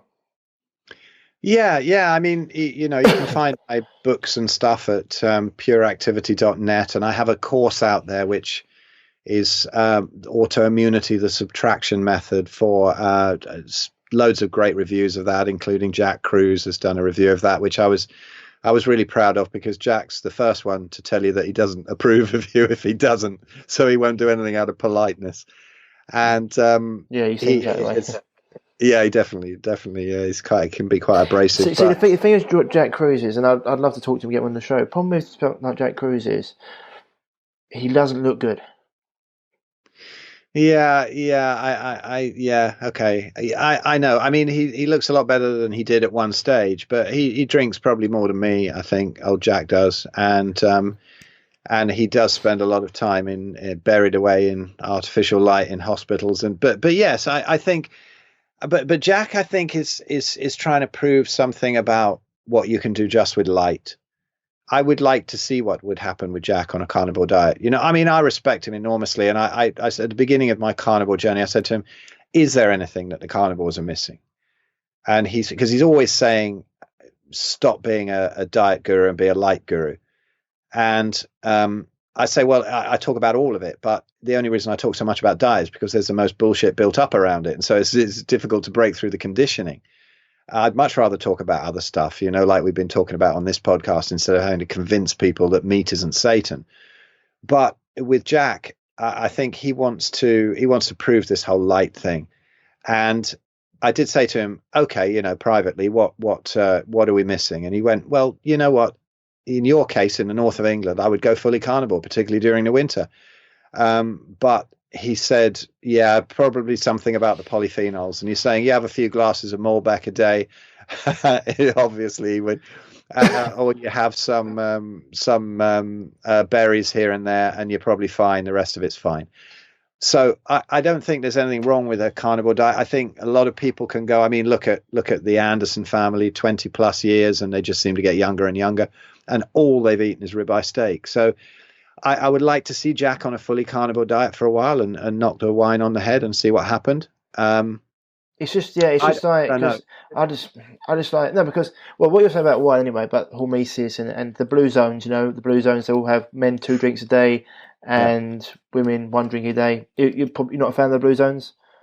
I think that I'm a fan of the blue zones, but I'm not a fan of the vegan interpretation of the blue zones. Oh, okay. No, I was just talking like in terms of there's like 12 or 13 things they all do, and exactly. I mean, and one of them's like having prayer, and one's like being togetherness and having purpose, and when they do have things in the pantry, they're all fresh foods, and they do a lot of exercise and being outside, and one of the things is having an alcoholic drink every day. Men have 2 and women have 1, based on the hormesis, as you said before. And so that's not a problem if you're doing it like that.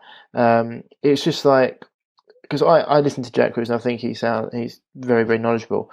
And then you just I wouldn't want to say it to him. I would probably say it to him and say, Jack, come on, like let's get yourself sorted out. Because if you look phenomenal and you're talking a good game, like Paul Saladino looks good. I know he's a younger man, but there's people out there like Troy Casey, who's like 50 plus, and he looks very good.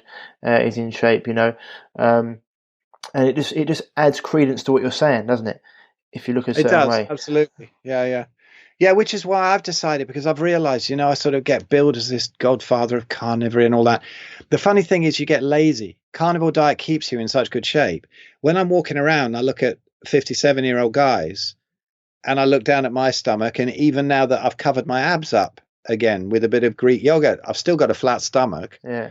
And all the guys walking around, even 20 years younger than me, have got big bellies. I know. All of them. A lot of my mates. I used to have one. And I think it's so easy, it makes you lazy. But now I am thinking, yeah, all right, sod it. I'm going to go and train again and look as good as I can, because it's almost your duty to do it 100%. if you're talking about this stuff, and I am ridiculously lazy. I've got it down to like, I'll train 2 minutes a day. It's brutal. Do you not enjoy it? Do you not enjoy it then? Not particularly. I used to, and I used to run my own gym. I owned my own gym, and I got really big in the late 90s, but I never got lean. I never got ripped. I was never obese.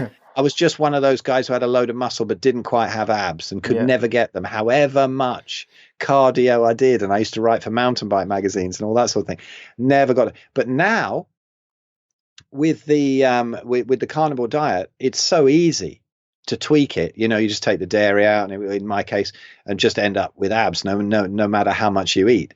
And it's so easy to tweak it, whether you do exercise or not. And the muscle that you put on in the past, you keep. Unlike veganism, where it all goes down the toilet really fast. And so now I just think, well, all right, I'm going to have to train again. But I know how to train, and I was always into abbreviated training. I used to write for this magazine called Hard Gainer, and there's still articles flying around the internet from one I wrote in '98 called The Psychology of the 20 Rep Squat. And I know how to train incredibly abbreviated to get results. And, the Doug McGuff book is brilliant, Body by Science. I'd recommend anybody to get that, where he's saying you have to train like 10 minutes once a week. And you can do it in that. Maybe it's not as natural as doing it more often and getting out and doing some natural movement outside. I totally accept that. But for actually putting muscle on, you can do it in 2 minutes a day and a couple of days off a week very, very easily.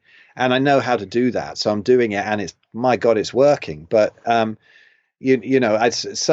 I'm doing it that way because I just can't be asked to go to the gym anymore. I can't be bothered. I had a load of Olympic plates and trap bars and Olympic bars in the garage, and I even got rid of that last winter. I sold them, and I just doing body weight. All I own is a chinning bar now, and I just do sort of chins and then right into failure and then sort of reverse shrug chins so that you get into your back. And it's such a horrific set you can't do anymore. And then maybe I'll go do some sort of inclined bench push-ups with my cymbal bag on my back, with all my cymbals in, so it's real heavy. And then I might do 50 squats with my daughter on my back, and that kind of thing. And it's really working. But I just do it. It's brutal, but it's very, very, very abbreviated. Okay. And I just need to do it because if I'm going to be billed as a godfather carnivore, I want to be 60 and looking at least as good as what's his name? What's his face? Paul Check. No. Why have I forgotten his name? He looks really good though. 50. He does. Yeah, he does look very good. No, I was thinking of Mark Sisson. Okay, yeah. But the thing is with this, it's interesting because for someone like, I want to get into Summer actually, but just before that, it's interesting for someone like me because obviously looked at research in MS as well and other things. Like I quite like the idea of blood flow, getting the blood flowing up once a day, as well, and like lymphatic. Yeah. And so. And because I play a lot of sport, I think like one of the things competitive sport and just being, I enjoy it. And so like every day I like to train, keeps me mentally focused. I enjoy it and it keeps me like young, etc. Like I play, I'm 34. I play football with people that are 18 and stuff, and I'm still one of the fittest guys on the pitch. If not the fittest guy on the pitch. And you said before, a lot of people, my mates are younger than me, and they're absolutely out of shape. But it's interesting because if I was to do full carnivore, I mean, if I was adding raw milk and raw butter in, it probably wouldn't be effective. If I was just doing carnivore and some beef and water, and I was training basically 6 days a week, with 2 of those being like football sessions, hard football sessions, one Muay Thai session, and the other 2 like weight sessions where I'm lifting, would I just waste away? Or would I need some carbs? Would I need some fruit, Or would it be? I think it's all individual. I mean, there's so many factors to discuss there. If you have any digestive issues, I'd say, which you don't seem to, so I would say stay away from the starchy carbs and maybe just add a bit of honey or something. I think it's for athletes, it takes a lot longer to adapt. I mean, when I say I just train 2 minutes a day, I don't. I do more than that. I might go practice drums and then I'll go and rebound for a bit. And then I'll go sit on the computer for a bit, and then I'll go out and ground, and then I'll do some rebounding, and then I'll come back in. So I'm moving, as much as I can. And I think that you mentioned the lymphatic system. I think that's very important. I don't play any sports. I don't do anything like that anymore. And so I'll just pull the rebounder down and put it in the middle of the living room and bounce around for a bit, or take it outside sometimes or whatever, or do some burpees outside and get a bit of grounding at the same time. So there are other things I'm doing. I'm just talking about the taking it to failure stuff for muscle building is literally 2 minutes a day. But and I think that's pretty much how Ted Naiman trains as well, or Ted Nyman, or however you pronounce it. He's in amazing shape too, and he does very, very abbreviated body weight stuff. So I think for athletes, it's a different thing. It depends. It entirely depends how good you are at burning fat. And I don't think there's any reason why you'd waste away, but I think you would perhaps notice some energy problems if you're taking in some carbs at the moment. If you're very ketogenic at the moment, you probably won't notice much difference. I mean, look at Zach Bitter, and he's just broken a 100-mile record, and he's on pretty much no carbs on the days he's not training anyway. He takes a few carbs in on the days he actually does a 100-mile race or whatever, but he's it's like still all skin and bone though, right? But isn't every marathoner? Yeah, exactly. So I mean, so sort of like when you're if you're doing the kind of exercise you're doing, which is pretty explosive and sprint kind of based, I don't see any reason why you're going to waste away. I mean, look at the difference even within normal diets. Look at the difference between the sprinters and the marathon runners. Yeah. It's the marathon runners that's. I just mean in terms of like calories, because like obviously you're anaerobic and you're aerobic, and so you're burning like. I just wondering, if I add the fats, the calories should be fine. Actually, it's not a problem. That's what I was just wondering if you thought just like obviously not just beef and water, maybe out the fats and have something like a raw yogurt or a raw raw milk, something like that, just to keep the calories up.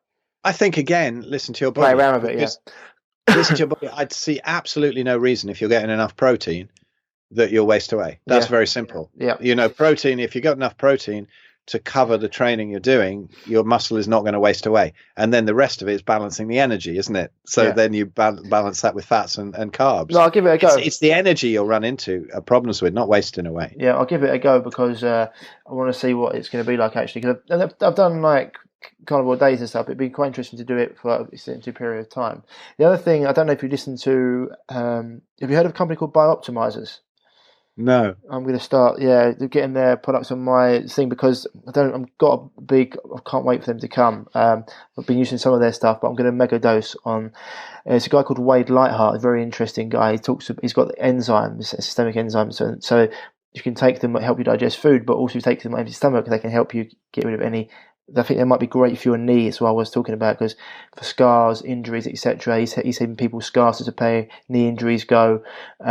He says like what he got ready for a physique competition in 3 weeks that would normally take him 12 to 16 because he mega dosed on these enzymes and probiotics. And he's also got a good product out there called Gluten Guardian, which breaks down. If you go on his site, I'll send it to you.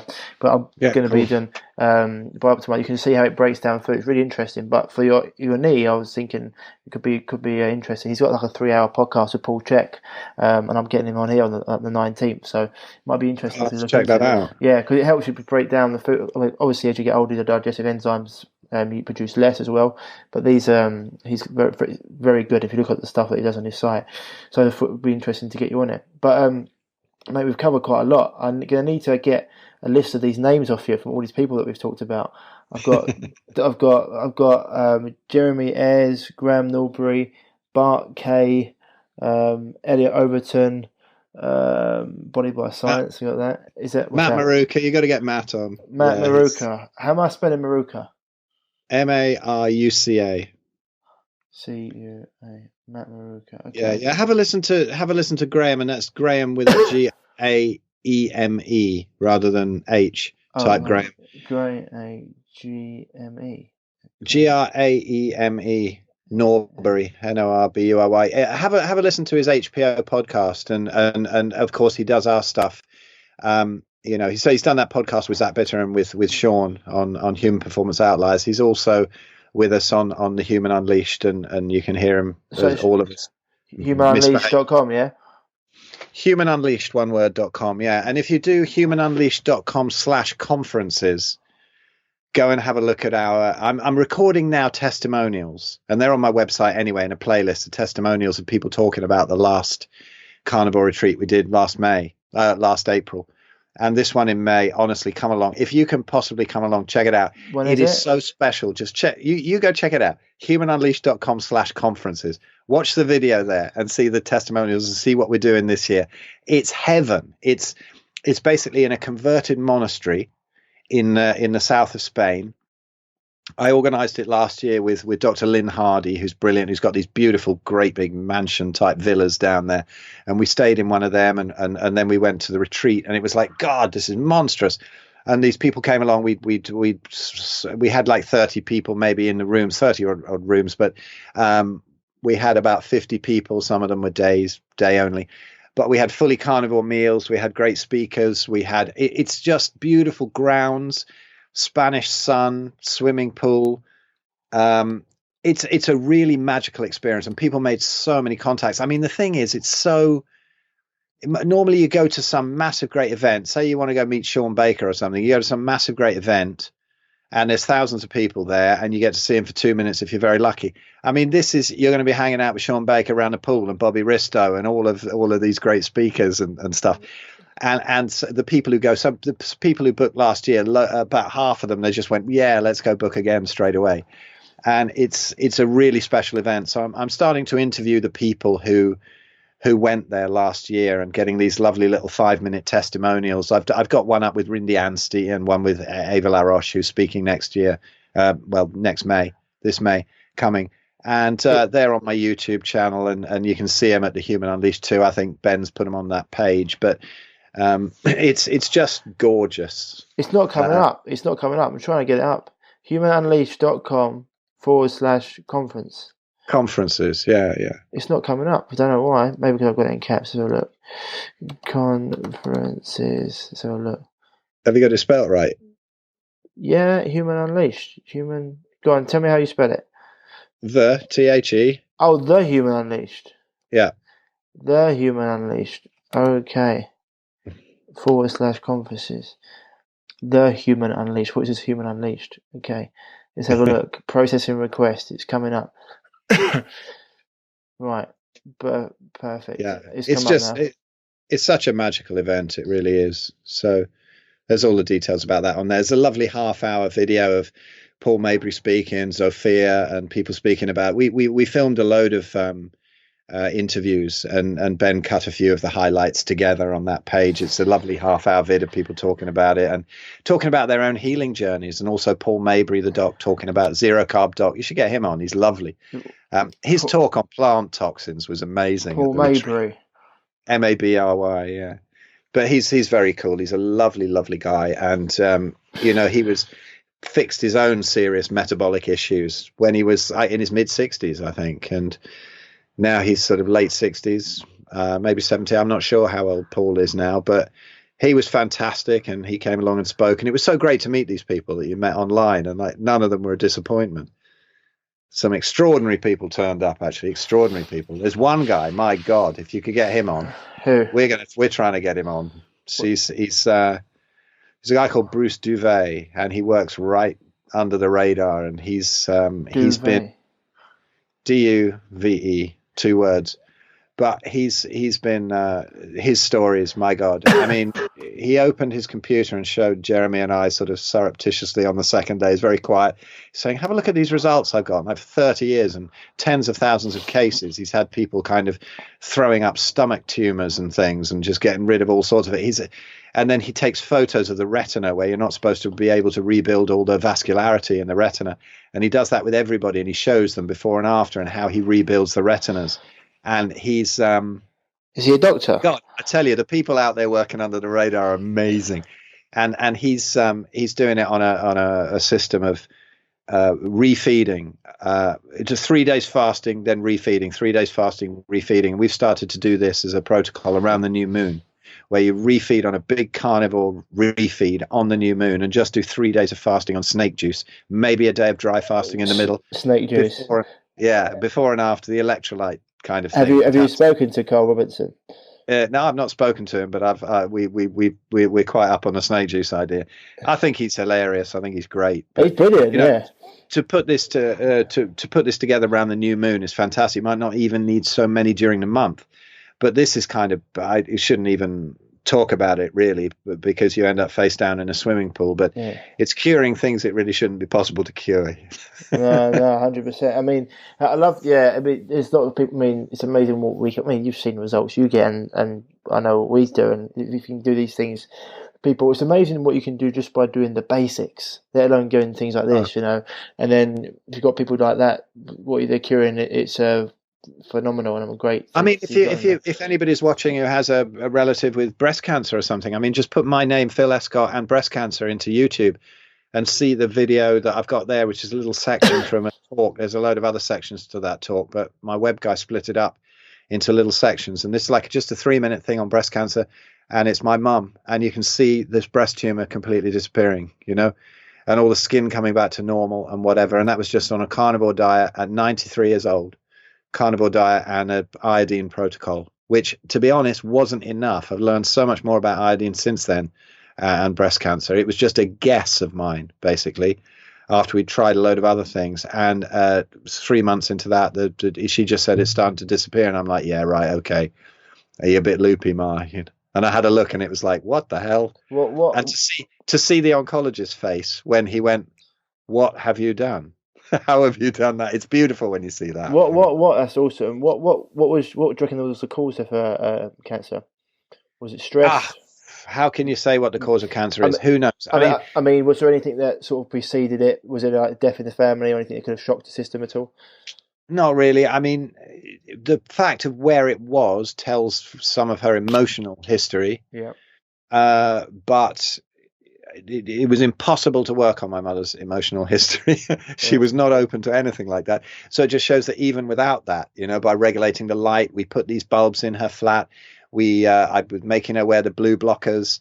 I was pushing her out in the sun whenever I could in the summer, and painting this tumor that was almost coming through the skin, painting it with iodine and giving her iodine every day, and a carnivore diet with a little bit of Greek yogurt and berries as well. So it wasn't fully carnivore, but it was pretty close. And it disappeared. It was still like a hard lump in the middle, but the lumps are irrelevant really in cancer. Everyone's fixated on the lumps. The lumps are like a nice speedometer to see what's going on with the process. The process is important. Like, would the core of that tumor ever have disappeared if 18 months or so later she hadn't died of a couple of bouts of pneumonia? Who knows if it would have disappeared eventually, but you can see in the picture that the skin was bursting through the skin. It was purple, black, kind of hideous growth. And then you can see the skin coming back together. It's funny. Vegans have even told me, you reversed the dates on the photo. Like, God, anything to get out of the fact that, yes, a carnivore diet was the basis of reversing this case of breast cancer. You can't cure cancer on a carnivore diet. It's like ridiculous. It's amazing. It's just what a lot of it is what you remove as well. I think exactly. You're just taking away and you're giving the body you're just getting out the body's way. The body will heal itself. They keep saying, well, meat doesn't cure cancer. And I go, no, it doesn't. No. It's just the basic food. You take all the shit out that probably does cause cancer and you're left with the meat and fat. It's not that that's going to cure the cancer. It's like if you're a vegan, you're eating a load of quinoa and then suddenly you put a steak on your quinoa, it's not going to cure your breast cancer, right? It's just not. You've got to do tons of other things. 100%. I mean, I put out one today. I was like, you can cut a tumour out, but unless you change your diet and lifestyle, the cancer will just come back. That's because the tumour actually isn't the cancer, it's a symptom of the cancer. To recover fully, you need to get to the root cause, and cut, burn, poison will never do that. And it's what you're saying, you can, unless you change what you're doing fundamentally, it's causing it, it'll just come back. And they can go on about how more people are in remission because they just changed the length of remission from 5 years to 4 years, and all of a sudden more people are in remission. It's like, well done. They say stats don't lie, but statisticians do. And so that's like what they do all the time. Mate, it's been a really good conversation. I know we've got loads more to talk about. I'm definitely going to have a look at that Unleashed conferences. It looks really good. Was it in Mallorca? I'm trying to look where it is.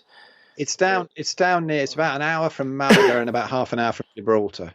Right. A little bit inland. Sorry, it's like Marbella sort of way. Yeah, got you. Yeah, it's absolutely beautiful area and such a gorgeous resort. But you can see quite a bit of it on that video there, and then there's the testimonials coming up if Ben's put them on. They probably will be by the time this comes out. Anyway, he was going to bung them up today on there, but otherwise they're on my YouTube channel in a playlist. The two most recent videos have a listen to people talking about it, but we're keen. We've only got about, as we speak here, we've only got about 9 rooms left.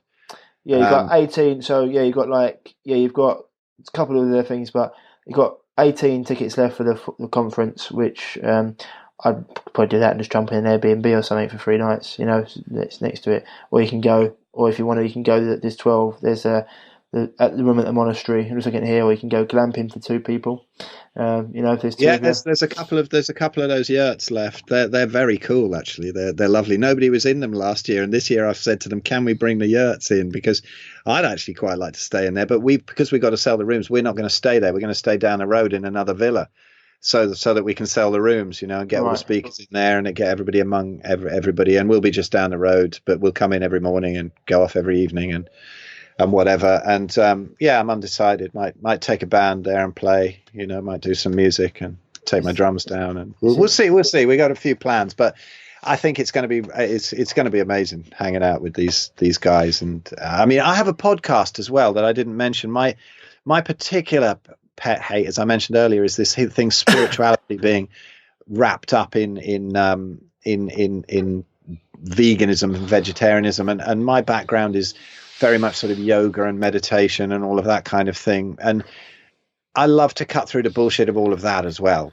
And what I do is interview people who are very kind of spiritual people who have come round to this business of you don't have to be vegetarian, and that's all bullshit. And so, and there's one interview I've got out there which I would recommend to people, apart from the wonderful interview I have with with Bobby Risto with his full hallucinogenic history and how he broke his own cock.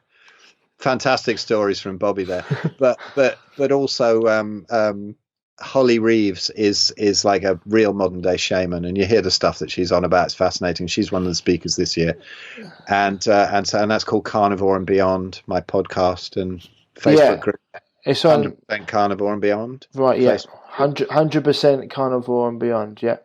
Facebook group and my own website at pureactivity.net, where I've got, if anybody's interested in the carnivore diet, I've got a frequently asked questions FAQ book with all the frequently asked questions answered very simply, and then lots of links to further research. It's very good for people starting off.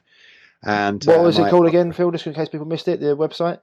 It's called pureactivity.net, pureactivity.net, and you can find stuff in the shop there. Even my our new Don't Be a Cockwomble, go 100% carnivore t-shirts and all kinds of stuff we got there, and my books and whatever. And but check out the Human Unleashed and lots of free stuff. I think we got probably about 4 hours of free videos on the humanunleashed.com, and then /conferences we've got the retreat. But yeah, lots of things coming up this year. I'm very excited. I'm happy to get over the doldrums of Christmas and the New Year and get on with this stuff and get some positivity together, because I think it's going to be a great year for carnivory and everybody involved in spreading the word about meat-based diets and whatever, and let's get rid of some of this propaganda and bullshit, eh?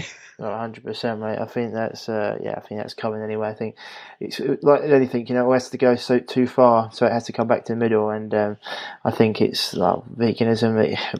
I say to people, you're going to learn the hard way, mate, and sometimes the best way they can learn. But yeah, otherwise, mate, it's been an absolute pleasure talking to you, Phil. Absolutely fantastic. Anything else you want to add? No, I think that's all. It's thank you so much for having me back on, mate. It's always great chatting to you, and I hope we can meet in person. I mean, if you want to do the Human Unleashed thing, we can always do like a 4-way Zoom or Skype or something, and get the guys on, and that would be fun too. But yeah, I would. I think even the guys individually, I think you'd really love to hear the stories that Jeremy Ayres has got. It'll blow you away. And is that ARES or is it AYRES? I'll hook you up with all these people. We'll do it through. I'll do it through Facebook. I'll let you know who they are. But Jeremy Ayres, he's on my podcast as well. With the history of his is fascinating. Fascinating guy. So just to get all these people out there, you get you out there, and get people who are all spreading all this decent knowledge, particularly people with some kind of holistic attitude to this, instead of thinking that there is this vegan carnivore war. There's a weird thing to me is there's some vegan who's going, we've got to get rid of all the meat, we've got to get rid of, and that's their focus. And there's me, like there's some annoying fly down there. This is what the vegans are like. So can you not see the bigger picture? Yeah. I don't even want to talk about this meat thing. Can we get on to something else? Can we talk about probably 98% of our beliefs? We're probably the same. Yeah, exactly. If you want to eat plants and I want to eat meat, but we don't have synthetic chemicals, and we don't use Teflon pans, and we limit blue light, and we use essential and we're oils. Suspicious of vaccines. Exactly. All of these things, we're against factory farming and mistreatment of animals. That's what they don't understand. I know, and it's just like, we're just trying to live it. But it's like, it's fine. It's like if you want to go and buy, I don't know, black pair of trousers and I want to buy a grey pair of trousers, it's like, it's fine. Most of the things that we agree on are like in the middle, and I always say that there's always look at the things in the middle. But absolutely fascinating talking to you, Phil, my man. Thank you very much for coming on. You're so welcome. It was such a pleasure. And there we have it. That was a fantastic interview with Phil. We covered so much. We went into so many different avenues, and you probably have to listen to it again. There's a lot to take on board, and definitely going to be getting lots of the people that he recommended on the show. He's mentioned so many people to me, and his carnivore 3-day carnivore event in May is something that I think I will be attending. It's called Human Unleashed, and just interesting, I found myself, the more meat I have, high quality meat, I perform well. I don't go OTT. I don't have meat 2-3 times a day. I have it probably once a day. Some days I have no meat. I just really keep my body guessing, but it's remarkable how I feel and how satiated I feel and how my body performs when I've had it. And so, it's something that I'd like to just learn more about, see how my body performs. And, I think I'm just going to do, meat only for a few weeks just to see how the body feels. I just like to be my my own experiment, because I always say you are a study of one. Do what works for you. That's all you can do. I think even the Buddha said this, do what works for you and discard everything else, and that's the key. And so, yeah, lots of great information there from Phil, and lots of different, lots more to discuss and discover. So if you want to find Phil, as you said before, pureactivity.net or humanunleashed.com. And for myself, I said before, heading over to www.reviveyourself.co for our shop. And if you haven't already, then go to www.thechronicfatiguesolution.com and you can buy our book. We've got the audio book version there too, and the option to if you want to do the 21-day health reset. But yeah, the book, even if you haven't got chronic fatigue, it's going to give you a big insight to the 3 big secrets to healing chronic illness and things that is going to help you to improve your health, as well as 52 tips that you can implement straight away that are going to increase your vitality and decrease your risk of getting disease, which is great. And if you are looking, to put a health issue behind you, a chronic issue behind you that you haven't been able to the traditional way or with other therapists, then please do send me an email at ryan@reviveyourself.co. That's ryan@reviveyourself.co, and I will get back to you as soon as possible and we can have a chat about how we can help you. Otherwise, that's it for this week, guys and girls. As always, stay happy, stay healthy, and I'll speak to you soon. Bye-bye. If you're struggling with gut issues, such as gas, bloating, constipation, diarrhea, indigestion, heartburn, and want to finally be able to eat the foods you love without the crippling after effects, then don't forget to head over to reviveyourself.co and pick up your free copy of The Healing Health Paradigm today.